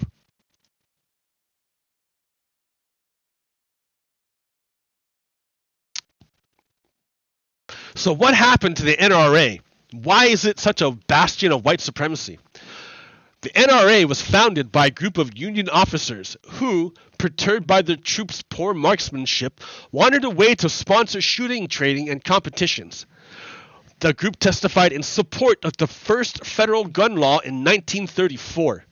So the very, very, very first NRA, National Rifle Association, was created by Union troops to improve the accuracy of their troops firing, like try to get them into like gunmanship.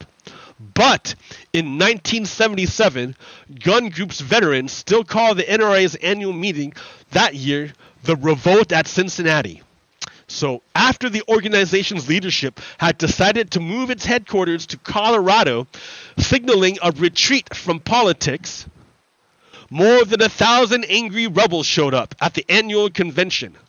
By 4 in the morning, the dissenters had voted out the organization's leadership. Activists from the Second Amendment Foundation and Citizens Committee for the Right to Keep and Bear Arms pushed their way into power. The NRA's new leadership was dramatic, dogmatic, and overly ideological. For the first time, the organization formally embraced the idea that the sacred Second Amendment was at the heart of its concerns. The gun lobby's lurch rightward was part of a larger conservative backlash that took place across the Republican coalition in the 1970s. So, literally, the NRA started off as just a way to get people to shoot better. And it got taken over by white supremacists to turn into a white supremacist lobby in 1977.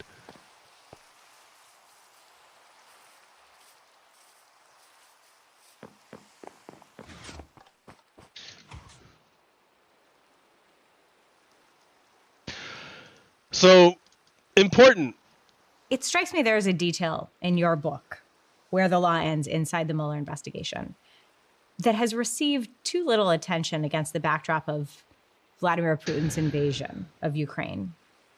And that is that Paul Manafort, who you were responsible for prosecuting, met with a top Putin ally, Konstantin Kilimnik, and agreed to a deal that would essentially have enabled Putin to take control of the eastern part of Ukraine with Trump's approval.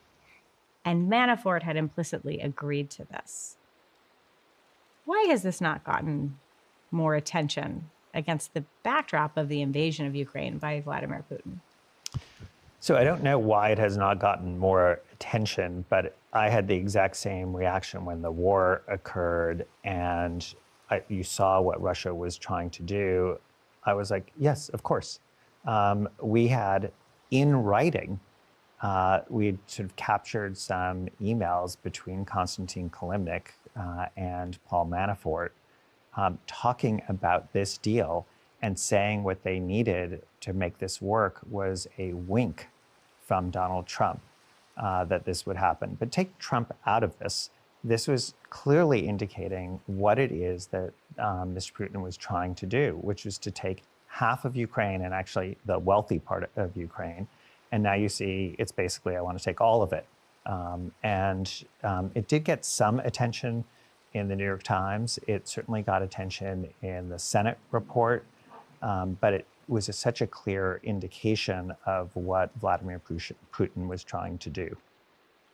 Yes, guys, yes. Yes. We can't pretend like it was like out of the blue. Right? Everyone knew Donald Trump, because you know that wink that they were talking about, that all they needed was a wink from Donald Trump in order to go ahead with the plan. And remember when there was a bunch of times when Donald Trump winked to Russia. One of those times was when he was on the campaign and he said, "Russia, if you're listening, where are those emails?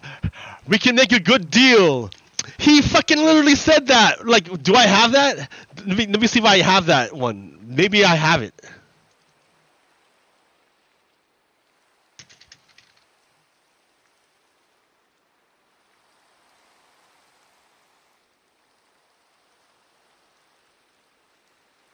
You know, I don't have it. I'm going to find it real quick. But he literally says, "Russia, if you're listening." That's the wink. That's the wink he needed. So I need to find here, probably on Twitter. It's probably the best way to do it. So Twitter. Oh, so I got kicked off of Twitter because I was talking shit about the Confederacy. And they kicked me off and they won't let me back on. Like, how can you talk shit about a war that's over 150 years old unless you are still invested in it, and it's in the thing that was defeated, the Confederacy, which people who work, I guess that's what the deal was, is that there are still people who really want the slavery to come back, and they don't like me talking shit about it. All right, so I'm looking for Twitter and go, "Russia, if you're listening."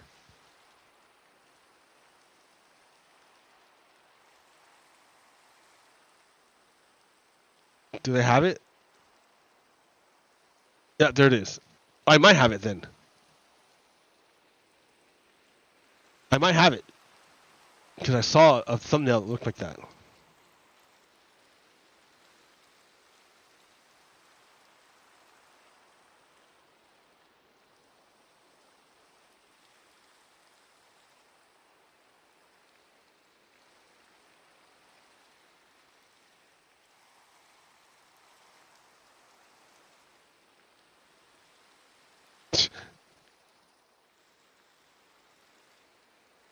No, I'm just gonna get this one.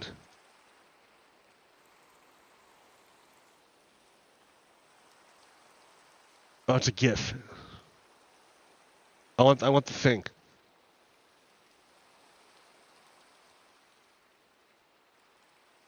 I don't want to.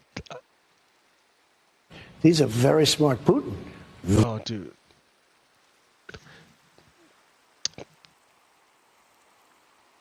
I don't know where it's at. But he's saying it a bunch, right? And he always there. Yeah, is. Yeah. I don't have the video now, but I can, if I wanted to, I can go find it. You can find it yourself. But for real,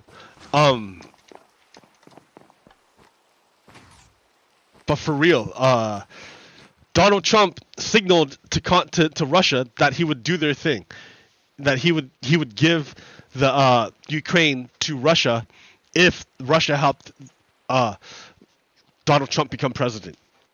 Everyone knows this. It's fact. It's been established already. It's already there. We already know this happened.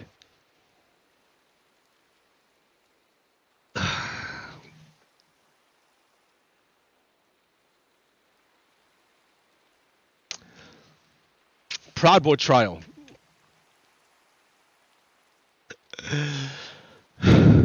All right. Yeah. Okay. Let me see. It is moral insanity that in Tennessee they can pass laws to ban books. This is Rep. Justin Jones. It's morally insane that in Tennessee they can pass laws to ban books, ban conversations about racism and bias in schools, ban drag shows, and even try to ban black legislators they disagree with. But we can't pass a ban on militarized guns from terrorizing our communities. Is it morally insane? Is it morally insane? It's only morally insane if you believe in the ideals of democracy. It's not morally insane if you're a white supremacist. If you're a white supremacist trying to give birth to the Confederate Republic, then it's not morally insane. It's totally in line with your beliefs. Justin Jones represents the people of the United States, and he's saying, this is what we're looking at is the Confederate Republic. That's what he's saying. Not outright, but if you break it down, that's what he's saying.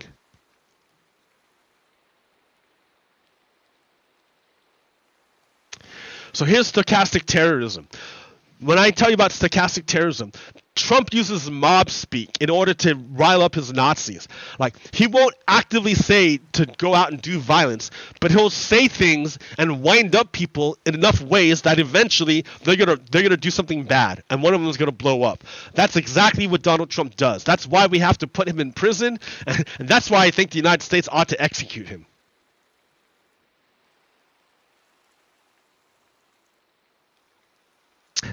Tennessee House of Representatives.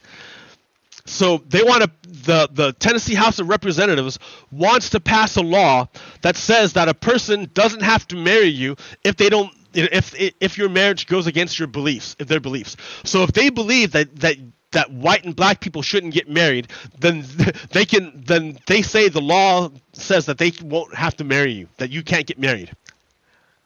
Because the Republicans are white supremacists. They're racist. They don't believe they're racist, but they are racist. Now think about that.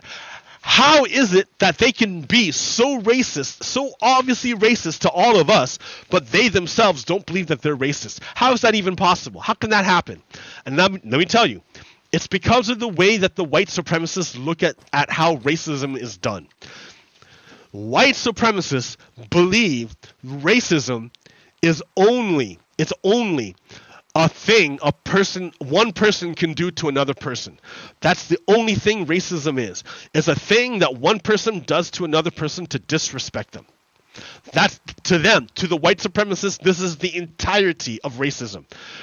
Therefore, if they themselves did not personally disrespect a black person, one particular black person, in their physical capacity, then they are not racist. Because they did not do a racism. They did. Racism is a thing that they do. Is a verb.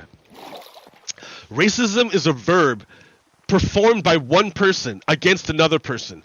That's how they strictly define racism. If they define racism as an action that one person takes against another person, if that's the whole entirety of racism, then they can plausibly tell themselves, oh, I am not racist because I did not personally single out a black person and disrespect them directly. Since I did not do this, the white supremacist says I am not racist because I did not perform the actions required to make it racism. That's how they get out of it. So they keep themselves lily white. I am pure. I have never to their face disrespected a black person. That's how they keep themselves clean. They think, they feel. But that's the thing, though, right? What are their actions? Every fucking one of them voted to kick out the black members of the community, of the legislature. So while they themselves did not personally disrespect those black legislators, the outcome of their actions equals racism. But because an individual person did not directly disrespect a black person, the people who participated in that vote don't feel that what they did was racist. They have put responsibility onto the system. It wasn't me that kicked them out of the legislature. The rules say you can't walk from your desk to the well, and the rules are what kicked you out. It's the rules that did it. Therefore, all the white supremacists are washing their hands and saying, I'm not responsible for this. It was the rules that did it. But this is they wash their hands of it. But come on, guys. The definition of racism is not that convoluted, really narrow definition that white supremacists tell themselves. That's not the case. Racism is outcomes. Racism is outcomes. It's not intent, because none of those Tennessee legislators intend to be racist. It just so happens that the end result of their actions produces racism, but none of them intended it. So therefore, if none of them intended it, they feel that they are not responsible for it. I'm just telling you the psychology that underpin. Like, you ask, how can this moral insanity persist?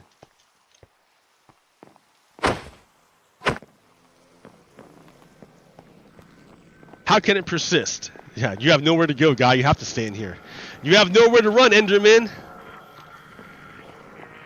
He ran away into the rain, which would kill him.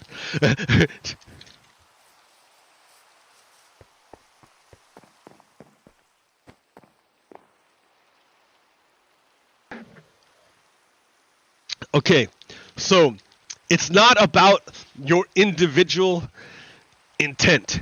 It's never about your individual intent. It's always about the outcome. You look at the outcome. So white supremacists absolve themselves of the sin of racism by putting the responsibility for their actions upon the system. And But that's the thing. The system then produces racist outcomes with which they're happy. They're totally happy with it. They're totally cool with it. They don't mind that the system creates racist outcomes. In fact, that's how they absolve themselves of the sin. And that tells you why they are so against critical race theory. What does critical race theory teach you? Critical race theory teaches us that racism is not the product of a single individual action, but that it is systemic. The system itself is racist. The system itself is racist and will produce racist outcomes, regardless of your intent. It doesn't matter what your intent is. It's going to produce racist outcomes because it's literally a racist system. It's literally a racist system. That's why white supremacists never want you to talk about it. You never talk about the system. Never. Because the system is the thing that absolves them of their sin. And if you start talking about the racist system and how they uphold it, suddenly white supremacists become directly responsible for racism. And they can't have that if they're going to be good people, which they all think they are.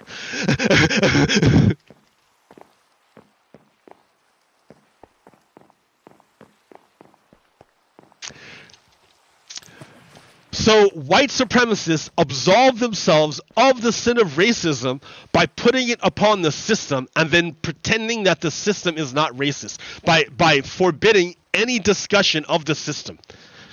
They put it on this. They put the racism into the system and then forbid you from talking about the system.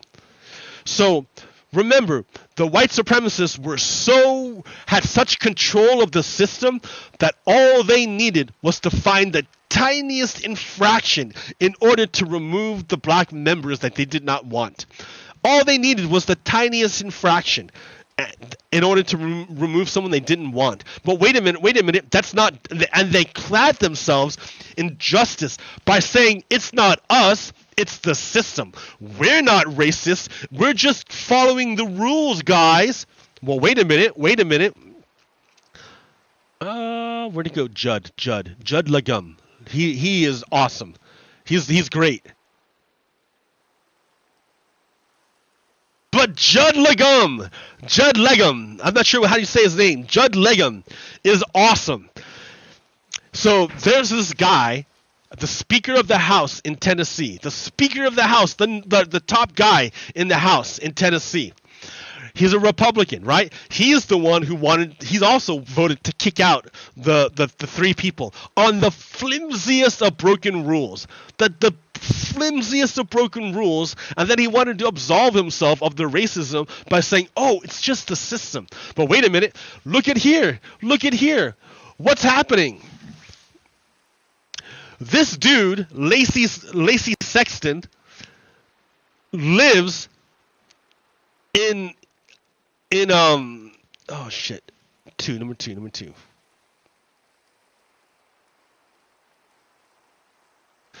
So Sexton, the representative, represents this place, Crossville. That's what he represents. He represents Crossville. In order to represent your district, you kind of have to live there, right? How do you represent a district if you're not from there? In what way do you represent them if you're not there? If you're not from there? If you're not from there, are you representing them? What's going on here? Okay. Sexton said, oh, I live in Crossville, and my home is in Crossville, and so he gets money from the state, right? Because he lives in Crossville, far away, and he represents Crossville, far away, he has to come 5 months out of the year into Nashville, Tennessee, in order to do government business, right? So the government pays him extra money. Because he has to leave his home in Crossville to come to Tennessee in order to do government business, the government will pay him extra money, like $300 a day, to pay for his food, his hotel expenses, right? He doesn't live in Tennessee. He doesn't live in Nashville. He lives in Crossville, and he only comes to Tennessee or to Nashville to do government business for 5 months. Then he goes back to his job and his life in Crossville. So he says, I live in Crossville, my home is in Crossville, and all those per diems reflect what's happening amongst everybody. That's what he says. That's his claim, right? But Judge Legum says none of that is true. You're fucking lying, Sexton. You're lying. So, it's been reported that you're living in Davidson County or this immediate area, yet you've gotten mileage and per diem almost every week for the past year based on Crossville travel. How do you justify that? To put this in perspective, since 2021, the representative from District 56, where Sexton lives, collected just $10,000 in per diem expenses.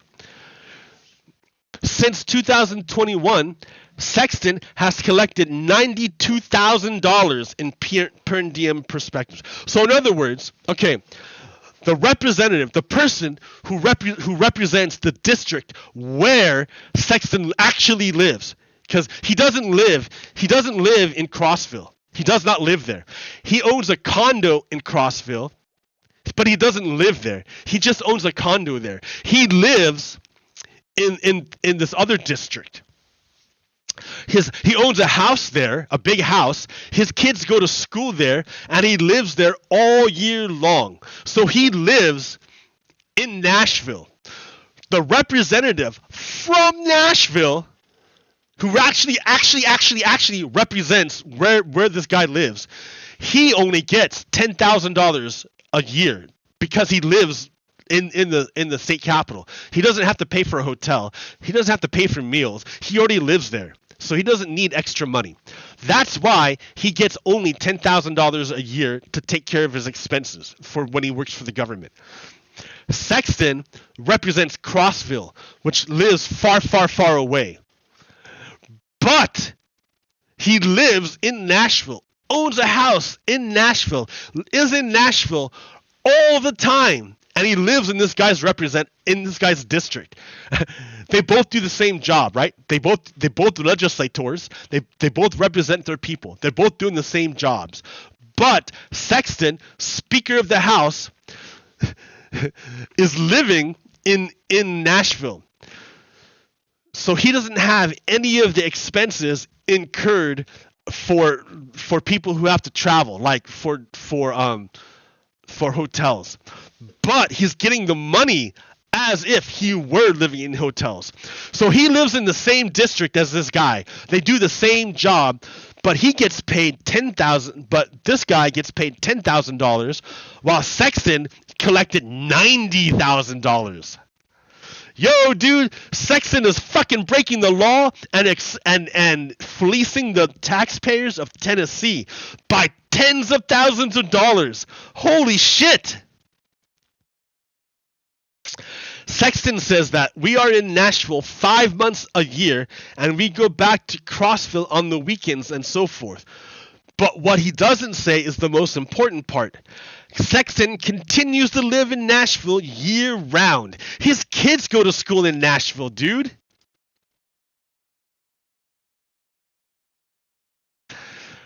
Sexton's home is in Nashville.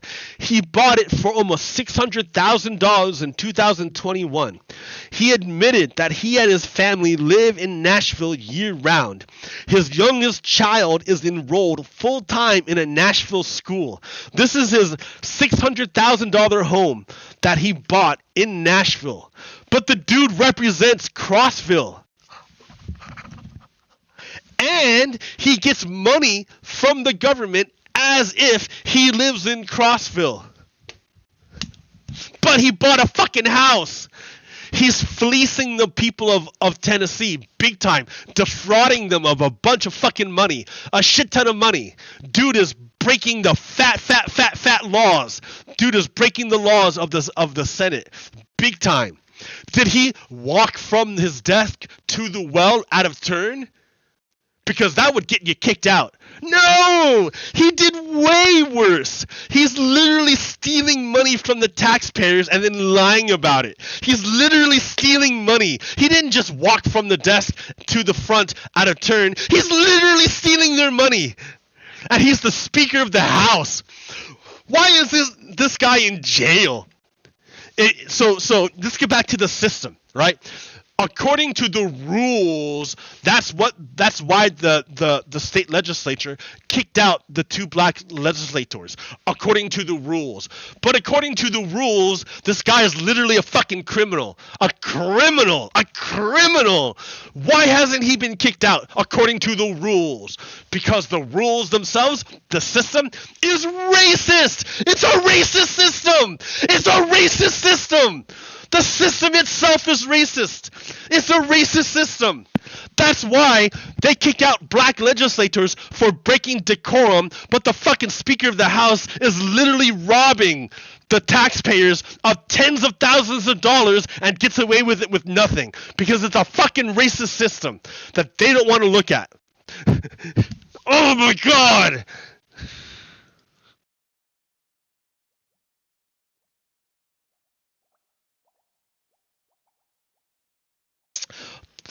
The per diems he collected do not reflect what's happened amongst everybody.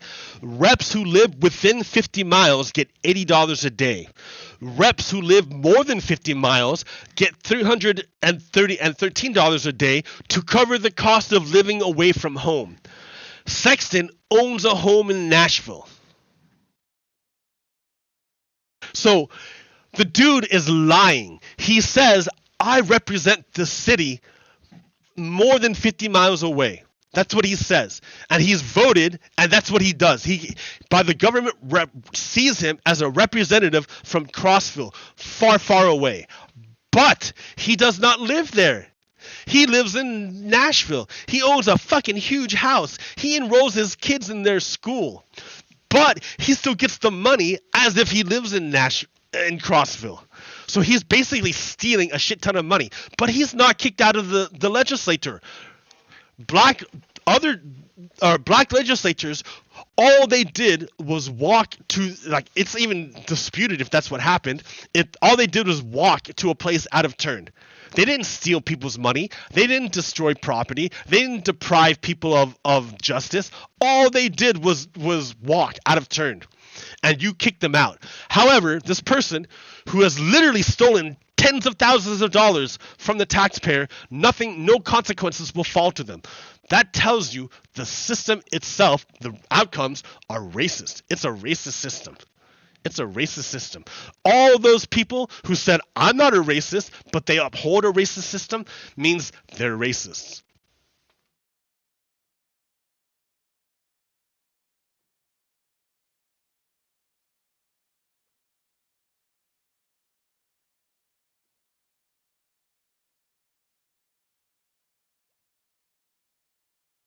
So Sexton says that we are in Nashville 5 months a year and we go back to Crossville on the weekends and so forth. What he doesn't say is the most important part. Sexton continues to live in Nashville year-round. Under Tennessee law, if your family lives somewhere and you live there with them, that is where you reside for voting purposes. So if Sexton and his family reside in Nashville for voting purposes, he cannot legally represent Crossville. But he does, because the rules aren't there to enact justice. They're there to enforce white supremacy. The issue is not the 4 months the Tennessee legislature is in session. The issue is the other 8 months when he could return to Crossville but does not because he and his family live in Nashville. Sexton obviously knows that buying a $600,000 luxury home in Nashville is not consistent with living in Crossville, where he owns a $175,000 condo. That is why he took such extensive efforts to keep the purchase from the public. He knows it's wrong, that's why he hid it.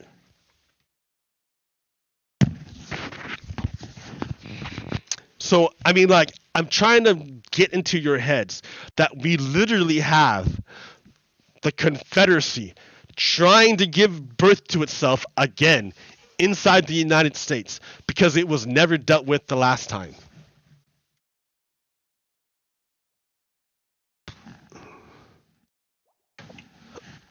Sign up for his newsletter, guys. Popular information.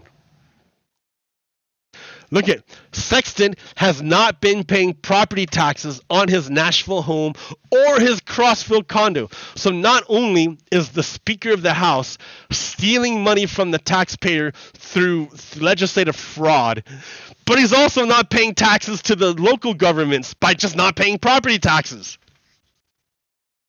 on either property. On either property.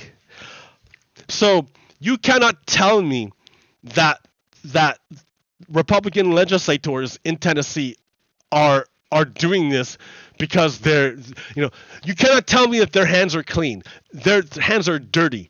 They're absolutely racist. They uphold racism and they hide it from themselves by putting it into the structure and then pretending they can't see the structure. And if you talk about the structure, they pass laws saying that you are forbidden to talk about the structure.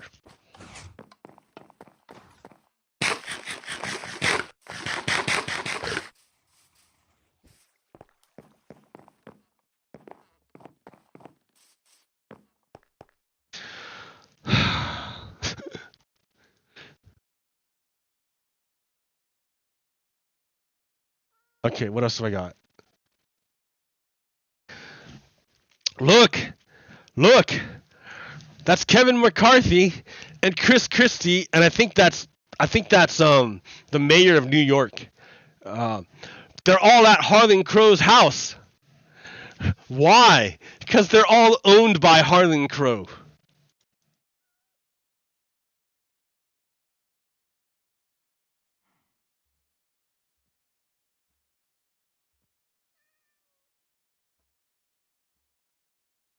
That's a nice country you have. It'd be a shame if something happened to it. What did you want President Zelensky to do about Vice President Biden? Are you talking to me? What we had to do was ask Trump, did you call Ukraine? And he said, yes, here's the evidence. I would recommend that they start an investigation into the Biden. China should start an investigation. The president has confessed to his violation of his oath of office. The people who are party to this corrupt conspiracy already know it's wrong. They already know they're going to get caught, and they are already working on their cover story. Why a Fox News conspiracy propaganda stuff is popping up on here, I have no idea. It is not that. It's Senator Johnson, please. The most corrupt president we've had in modern history. This entire country should be scared. I'll tell you a secret. Of course we'll do it. Just don't tell anyone. You're looking very great. That is really nice. Now I belong. What exactly are you doing? What's your mission? To disrupt the world. As for was I on the phone call? I was on the phone call. I was on the phone call. We should stop texting about the crimes so the crimes don't leave little crime footprints. This country was a dream once upon a time. Now it's a nightmare. We're gonna impeach the motherfucker. Fuck him. He did it, and he admits it, and now he's going to be impeached for it. Without the Russian mafia, it is fair to say Donald Trump would not be president of the United States.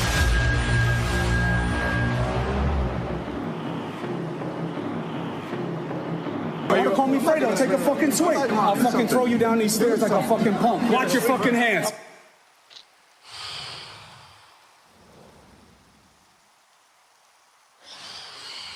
Uh-oh, I gotta run away.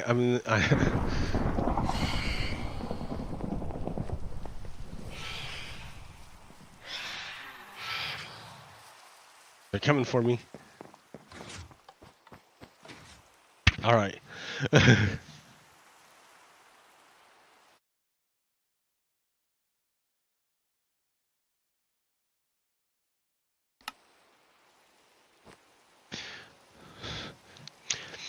Hey, teacher, we don't trust you with these books. We don't trust you with history. We don't trust you with grammar. We don't trust you with rainbows. And we don't trust you with art. But we do trust you with guns. Like, have you heard these people? They say, oh, the answer to school shooting is to arm teachers. At the same time, they're saying, oh, these books are really dangerous. We can't let teachers have these books because they're really dangerous. But you can have fucking firearms. Like, that tells you the moral depravity of these people that we're dealing with.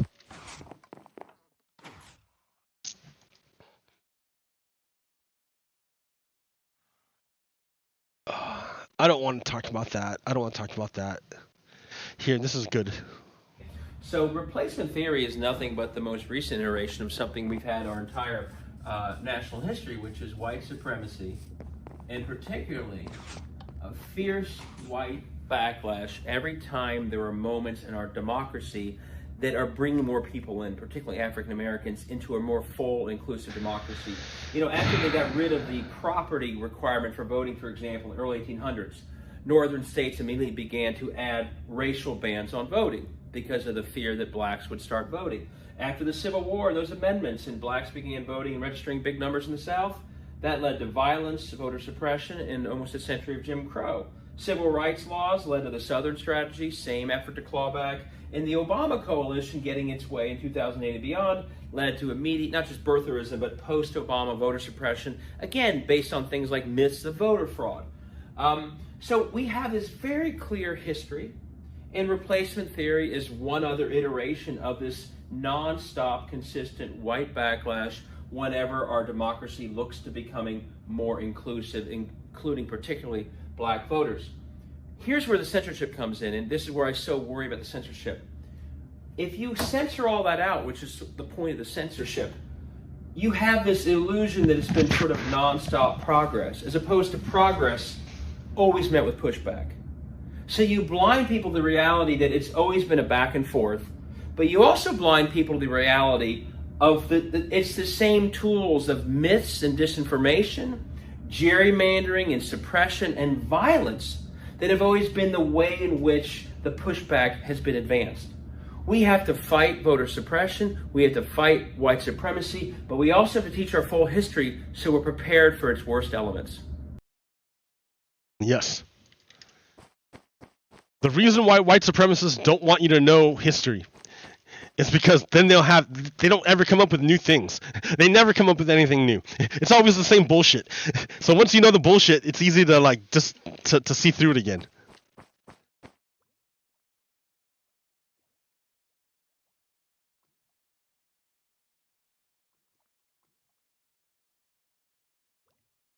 Yeah.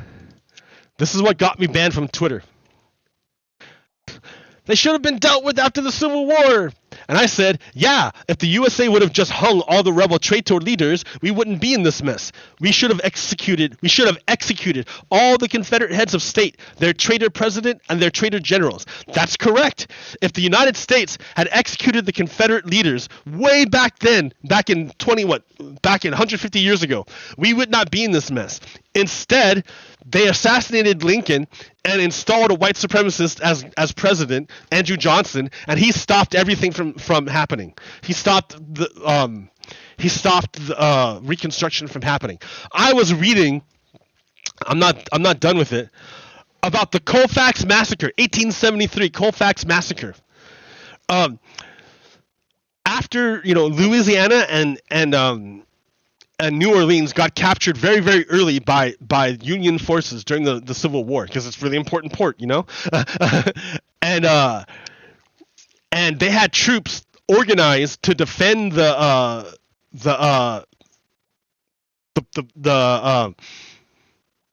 place from white supremacists, but the troops got recalled by the government to go fight somewhere else, and there weren't enough troops there. So white supremacists massacred all the people who resisted them and established their own fiefdom again and reestablished white supremacy with the help of Andrew Johnson. Andrew Johnson was the one who called away the Union troops away from Louisiana so that white supremacy could reassert itself.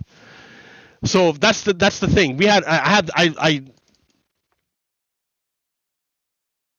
Yeah, guys.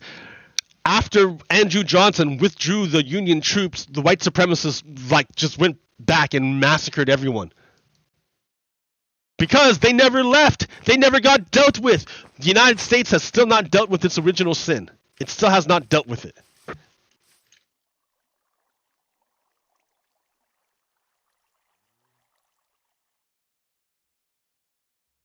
I want to take a break.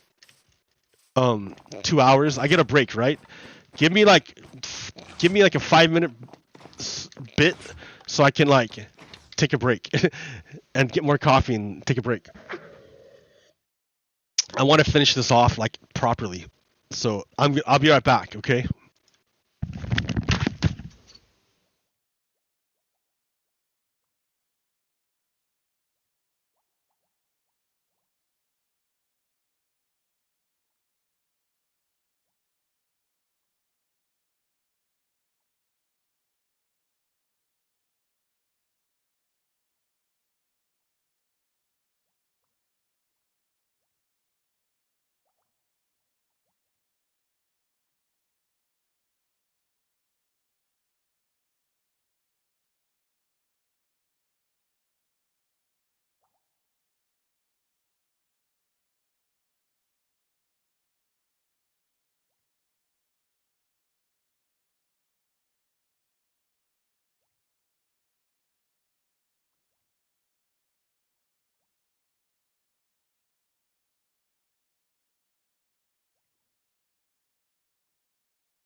All right, we're back.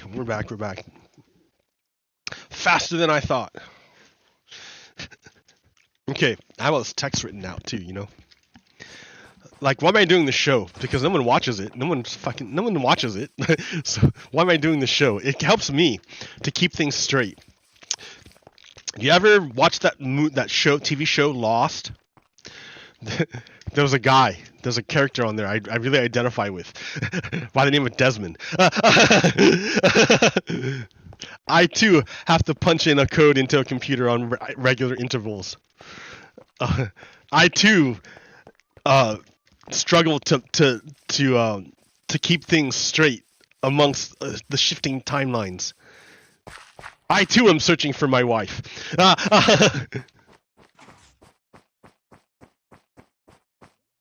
So, yeah.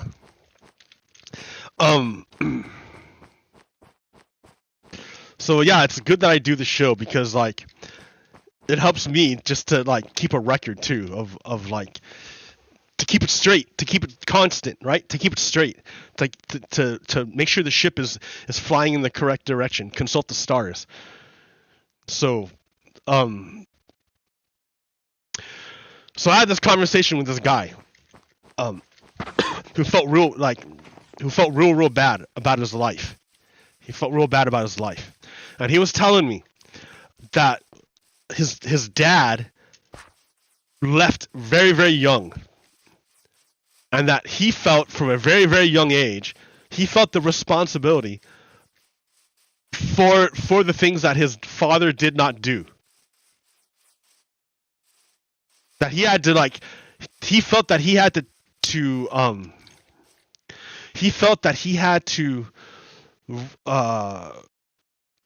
rectify. He was responsible for the sins of his father. Since his father left his mom, and his mom had to struggle so hard, and his grandma had to struggle so hard in order to like have a life, he felt like he had like that he was responsible for it. He felt the weight of his father's sins. And I was telling him, dude, you can't be doing that to yourself. You can't, those are actions that were not performed by you, nowhere near you. You were the one who felt the repercussions. You were the ones who had to suffer the consequences of your father's actions, of your father's irresponsibility. And so it's not that you're responsible for them, but you bear their weight. Even though you're not responsible, you bear the weight for it. And that's pretty hard for a kid to mention.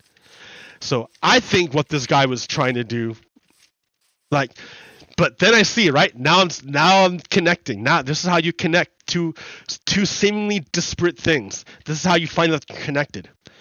So this guy was telling me he felt responsible for the sins of his father, and he was really, really depressed by it, and he felt that he was unable to do anything because of the I don't know if it's guilt or the weight or what, the depression he felt because of the sins of his father that he felt.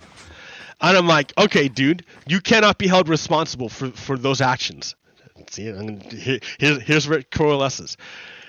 You cannot be held responsible for those actions. You can't, it's not fair to put this burden upon children. But wait. However, it is different from original sin. It is different from original sin. It is different from original sin. You cannot get out of original sin by saying you are not responsible for the sins of your father. You can't get away from that. That's different.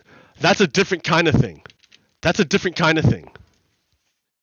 Original sin, the sins of your origin, is different from individual sins of your father. It's the same trickery that white supremacists want to do to get out of their racism. It's the same trickery. It's the same misconception. White supremacists want to say, oh, since I'm not personally responsible for committing the racism, I am not racist, even though we know they are. because their actions are racist in another way, in that they uphold a racist system that everyone knows is racist and is designed specifically to be racist for racist outcomes. So they don't get out of it. White supremacists don't get out of it by saying, well, I didn't do the racism, therefore I'm not responsible. No, you're still responsible because you're upholding a racist system. Likewise, but that's different, right? Now they want to twist it. They want to say, oh, we can't be teaching our kids about racism because that's too much of a weight for them to bear. They want to say this. That's this guy's logic. They want to say you can't blame the children for the sins of their fathers. And they want to say, by teaching our children about the racist history of the United States, you are blaming them for the sins of their father. And I want to say, no, that's incorrect. That's a weasel way. That's trying to get out of it. That's trying to get out of responsibility. History is history regardless. You know, what is history? History is a reflection of truth, of what actually happened. Truth is never a sin. Truth is never a sin. Truth is never a sin. I don't know. That's a pretty big never. But I want to say truth is never a sin. So by teaching children the truth, it's not sinful. It's not bad. You're not harming them by telling them the truth. You're not harming them. It doesn't harm them for them to know the truth. It's better for them to know the truth than not to know the truth. By denying them the truth, you are harming them. Because they deserve to know, they have to know where they came from in order to know how to deal with it. Everyone has to deal with their own original sin. No one can help you. No one can do it for you. No one can come fix your original sin for you. The sins of your origin. Remember, the sins of the origin of the United States is slavery and genocide. And we can see it being reflected even now. Even today in the system. We can see it in Tennessee most clearly. And by taking responsibility of that original sin, by taking responsibility for it, you can begin to fix it. You start to fix it. That's how you take responsibility for it, is by fixing it. That's like the whole point of taking responsibility. It's not just to say, oh, I take responsibility. No, the whole point is the way you take responsibility is by addressing it and fixing it. So if the original sin of the United States is slavery and genocide, the way you address it, the way you take care of it, is by taking care of it and addressing slavery and genocide. And the way you do that is by looking at the systems that perpetuate it. For example, in Tennessee, they literally use the system to perpetuate slavery and genocide. Literally use the system. And they absolve themselves of the responsibility by saying they cannot see the system. It's the same way, right? With Adam and Eve. The system was, well, I don't know if I should go there. No, don't go there yet. I don't know. I just thought of it. I don't know if I want to say it yet. Let me chew on it for a bit.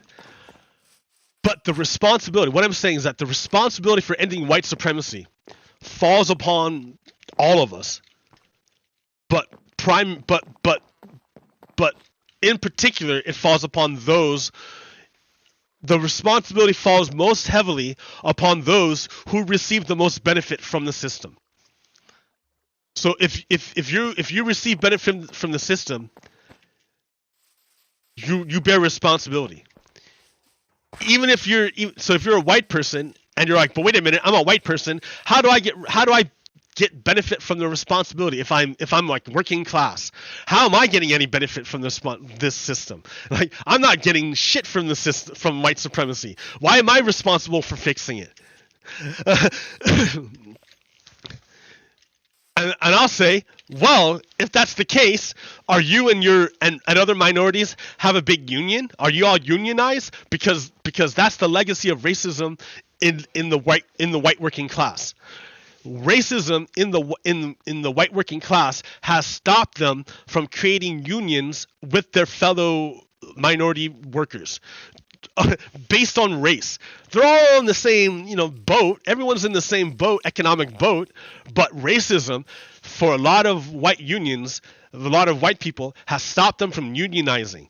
That's the key, guys. That's the next evolution is union. Union. Join a union. Unions are great. I love unions. Unions are fantastic. Everyone should be in a union. I don't know about police officers. But yeah, all the workers should have a union. Everyone should be in a union. In Germany, it's like a law that you have to be in a union. And in Germany, they have a lot better working conditions than we do here in the United States. Ask them, dude. That's the great thing about the internet. You don't have to believe me. You can go fucking ask them. I love the internet. Go ask them. Don't take my word for it.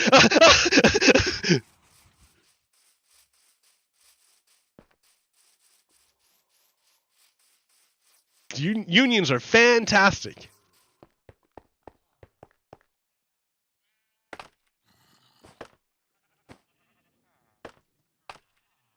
So yeah, white supremacy, racism is an issue all throughout American society. All throughout American society. It can't help but be an issue because our original sin is literally slavery and genocide. Therefore, it's literally baked into everything. Baked in, dude. Baked in. You can't get out of it. It's baked in. Therefore, you have to address it. You have to. The people who don't want to address it, who look away, like white supremacists, well, you know why. Because if they ever admitted that it was racist, then they are destroyed. It's their own internal contradiction. It's the place they can never look, lest they be destroyed. They can never look there. So that's what's important, is that you don't need individual people to be racist when the system itself is racist. And that's what the true enemy is, right? You have to be able to look up a level from the material, which is apparent from your five senses, and move up a level in your imagination and see the things that aren't physical but kind of are, like systems.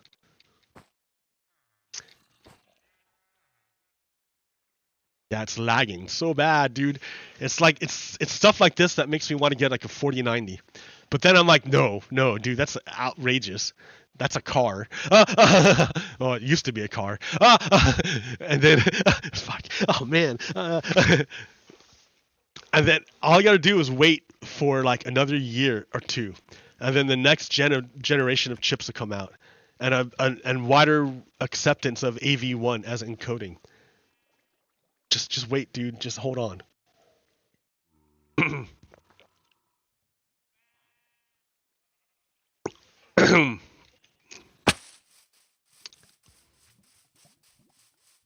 Okay, what's the other thing? Don't touch if it's not yours. This is kindergarten. Come on. Kindergarten. We learned this in kindergarten. Don't touch if it's not yours. Okay. So that goes to lots of stuff. Immediately that goes to that rule from the very beginning. Don't touch if it's not yours. Come on, that's like at the root of everything. So what is currently, we have like a massive problem with rape, or we had, I don't know if we still do, with rape, with sexual misconduct, and that's all about consent. I don't think people understand consent. Consent. You gotta have consent. You gotta have consent in order to go there. If you don't have consent, then you're not able to go there. So So when you think about it, that applies directly to the abortion debate, right?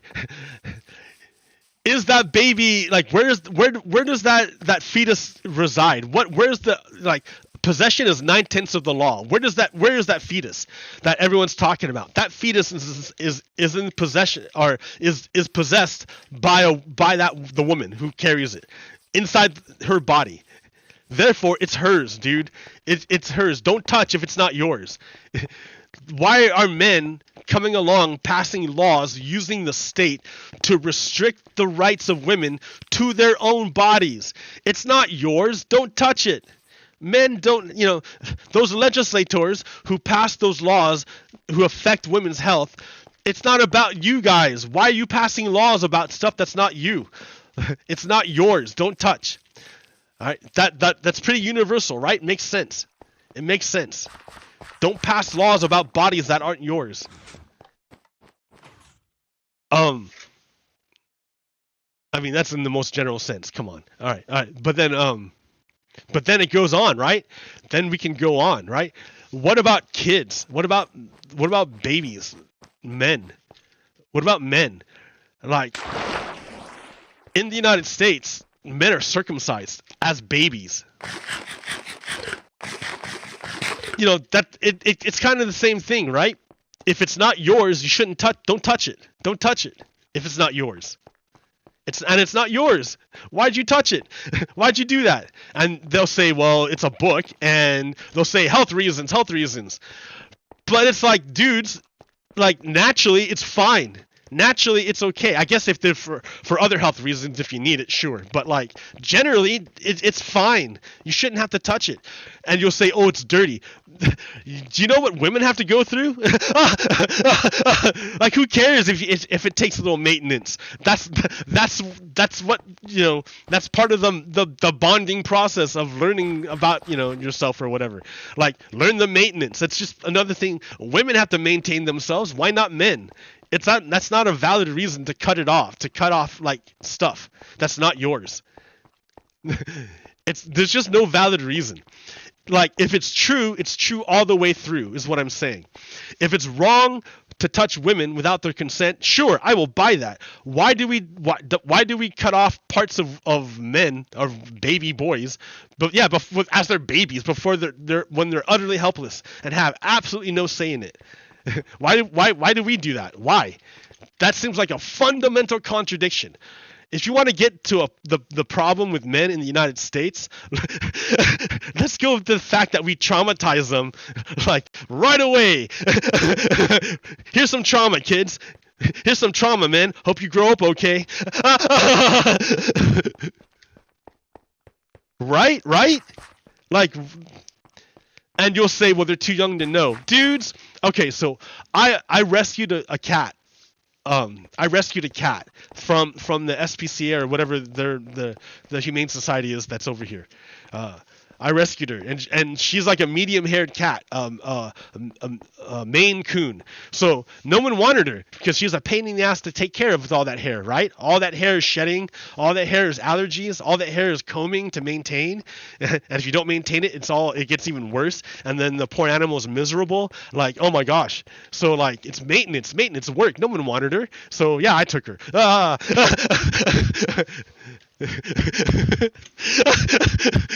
So she's beautiful. Oh, I love that cat. She's such a nice cat. Her name is Maud. She's so nice. She's awesome.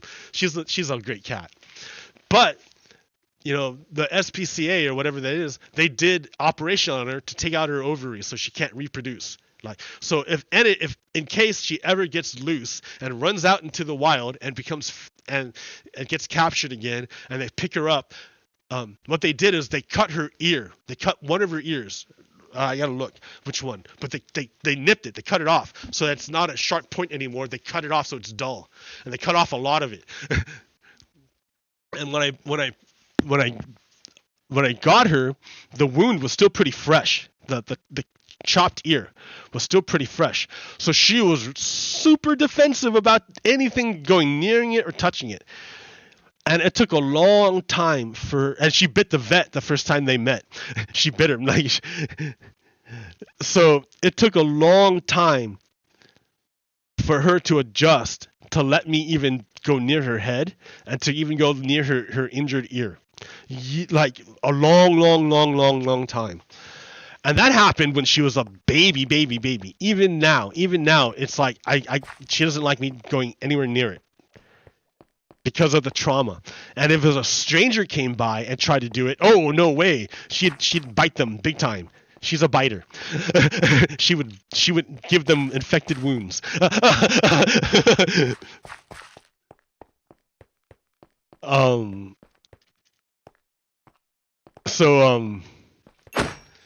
That trauma stuck with her for even though it happened when she was a real young.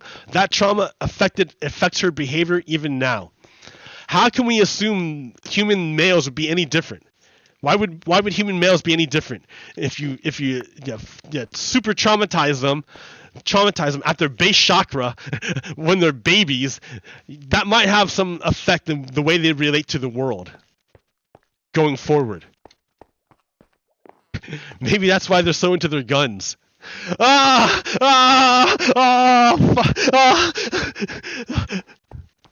Holy shit.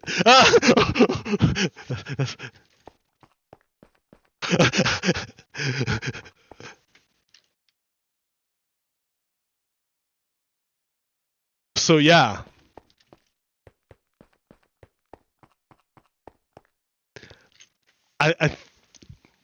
It's just you can't get away from responsibility. The responsibility of original sin.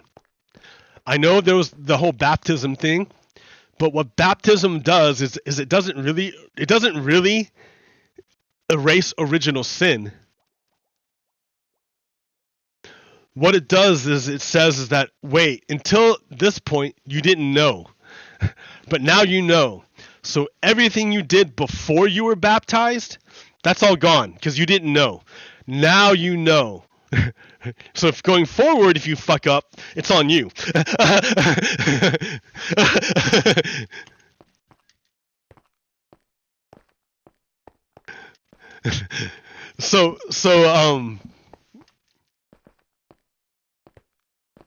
But the original sin doesn't go away. You're still responsible for knowing the difference between good and evil. You still have an obligation to be good now that you know. In fact, it's even more of a now that you know. Yeah, you're obliged to be good. In fact, the whole point of Christianity was that all that shit, this dude, Jesus, is going to take all that bad shit. He's going to take it all. And because of what he's doing for you, because of what he did, now you're cool. Now you don't have to suffer that horrible shit, because the consequences of all that evil sin, I mean, that's the allure of Jesus, right? You don't have to suffer the consequences of all the terrible sins, original sin and otherwise. You don't have to suffer those consequences because Jesus is going to take all that horrible pain for you. He's like, no, instead of this guy over here, he deserves all that terrible shit. But being Jesus, I'm a cool guy. I'll take that shit instead of him. So instead of him, do it to me instead. And so they're like, all right, pop! Okay.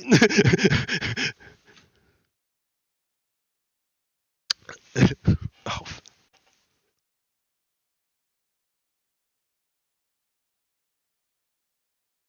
And it happened so much that he died for it.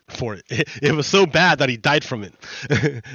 So because this guy did everything for you, now you're cool. But if you fuck up going forward, it's on you now.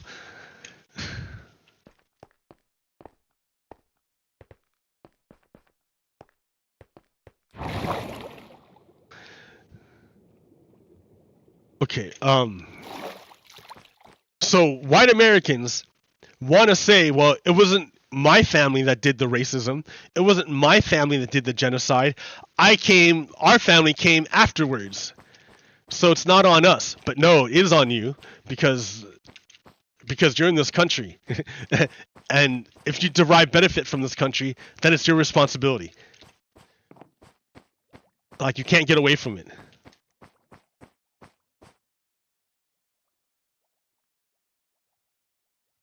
So yeah, you're not responsible if Adam like went and like smacked Eve in domestic violence. You're not responsible for that. But you're responsible for knowing the difference between good and evil. That's the thing. You're not responsible for certain sins of your father, but there's certain other things that you can't get away from.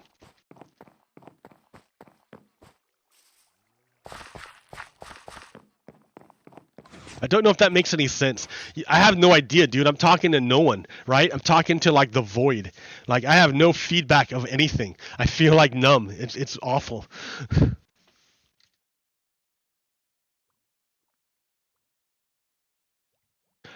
All right, this last little thing. Anatomy of right-wing propaganda. Trump aide Stephen Miller creates a phony legal organization. This is how they create disinformation, how they create propaganda to infect the brains of Americans. Okay, so first, Stephen Miller makes up a shell company, right? It's all working with shell companies. So Stephen Miller makes a shell company. A fake legal organization. Then Stephen Miller invents a story, makes up a lie, to back up a Trump conspiracy theory. So Trump already made up some bullshit. Like not right now, Mom. Trump already made up some bullshit about let's see. Trump already made up some bullshit about, am I still streaming? Maybe it stopped. No. Okay, Trump already made up some bullshit about voter fraud. So Stephen Miller would make up a fake organization, and then through this fake organization would say something that would back up whatever Trump conspiracy theory said. Then the GOP House Judiciary, Jim Jordan, he would tweet out the same thing in Twitter. And then the Trump family, all his kids would see, oh, look, see what Donald Trump said was true. Look at, it's true, see? So here's how it plays out in real life. Here's how it plays out in real life.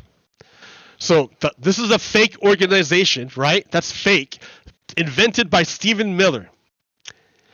And then this fake organization is going to repeat stuff that supports anything that Donald Trump said.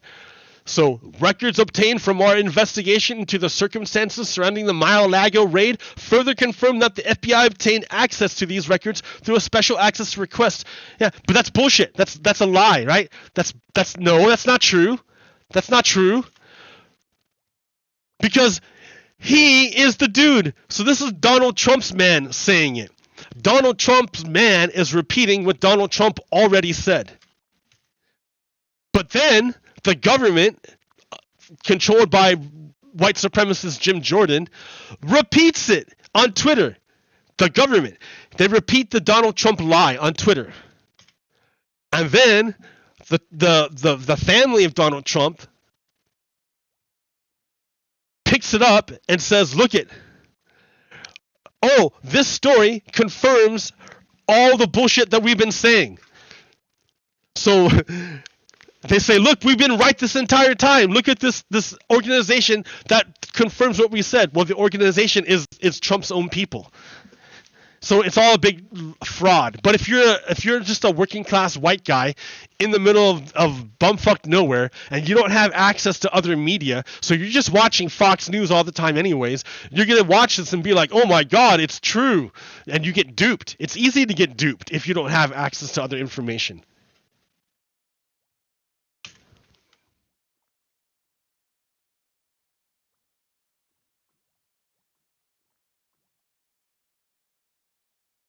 So here's another example of it. Then former Trump aides, MAGA influencers, and far-right disinformation blogs tweet out the phony story. The MAGA Republican disinformation machine is all very coordinated and sophisticated, but very transparent if you're looking closely. And yes, House Republicans are in on it. So all they do is, like, it's super transparent what they're doing.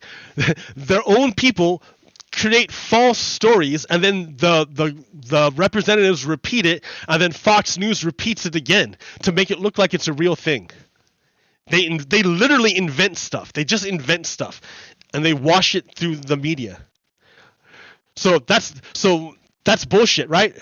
This is Trump's lawyer repeating bullshit what Trump said. This is another Trump. This is another like bullshit guy repeating what their own people say. That's Lauren Boebert. She's an insurrectionist, white supremacist, also repeating what Donald Trump is saying through their shell company. And this is now I don't know, some white supremacist organization now whitewashing all the information to repeat the lie and to say that it's true. But it all came from Donald Trump's people, so none of it's true. It's all a lie. It's all a lie. Once you narrow in on the claim, it gets even more spurious and ridiculous. DOJ authorized the search of Mar-a-Lago? Well, no kidding, dude. Then they call it the Biden White House DOJ. There's literally nothing being said here. Just a weak attempt to tie it to Biden personally. It's literally just like a smear campaign. And it works against certain kind of Americans who aren't exposed to other information. Now it's being laundered through Fox and Murdoch properties. They cite the report to give them legal cover. The report that came from the Trump propagandist Stephen Miller. It's like a line. You can just easily draw a line from Donald Trump being echoed to all this right-wing disinformation machine. Because we're in an information war. Remember, we're in an information war. This is how they conduct information warfare. This is how they amplify their bullshit to trick other white Americans into fascism, into attacking their own people, to demoralize them. It's basically the American version of demoralization. This is how they're doing it. I'm teaching you how they do it. This is how they do it. And it's a real thing, right? Because it's in service to the Confederate Republic, which is a real entity that they really believe in, that they really, really want to come to existence. It's literally a thing that they want to come to existence. That's the story they tell themselves over and over and over again. That's what we're fighting against. Modern day Confederates who want to enslave our fellow human beings, and they're using information warfare to do it. Be on guard, fellow Americans. And be heartened, right? Because like they are so devoid of energy at this point that they can't keep up the facade. When you shine a light on them, of the light of truth, when you shine the light of truth on them, like they have to run away. They can't stand anymore. They have to run away, and they don't have enough energy to keep up the facade of, oh, we're just being friends. We're just all friendly like, because that's called normalization. Those Republican representatives who are talking, saying, oh, those Democrats aren't our friends, you know what they're decrying? They're decrying the loss of the normalization of white supremacy. It used to be normalized to be white supremacists, and suddenly it's not being normalized anymore. And now they're really, real upset that their white supremacy isn't being normalized. That's why they're freaking out. That's the decorum that they're talking about, is that their white supremacy is no longer being normalized. Because it's not. White supremacy is abnormal. It's an aberration. It should not exist in our world. In fact, I want to scrub it. I want to level it and erase it from the United States. Let's get rid of white supremacy. Let's band together and let's all get rid of white supremacy, which is the thing destroying our country. It is the cancer that we must excise if we want to advance. So white supremacy, guys, be clear on the thing. Out of white supremacy comes trans hate. Out of white supremacy comes homophobia. Out of white supremacy comes misogyny. Out of white supremacy comes treason, because they ally with the white supremacy of Russia. So literally white supremacy is the enemy of the United States, and they literally want to have their own country, their own republic. They tell themselves this story every day. Be on guard, and I don't know, love your fellow human being who, I don't know, man. I told you, my spirit's tired. I've been fighting for so long, and I know you other guys, people have been fighting all your lives for centuries. I get it, but I don't have like a battery to like recharge from. Like I don't have, so like it's hard for me. I don't have a healer. I don't have a pocket healer. So, all right. Until next time, Pagokido out. Peace. Stop.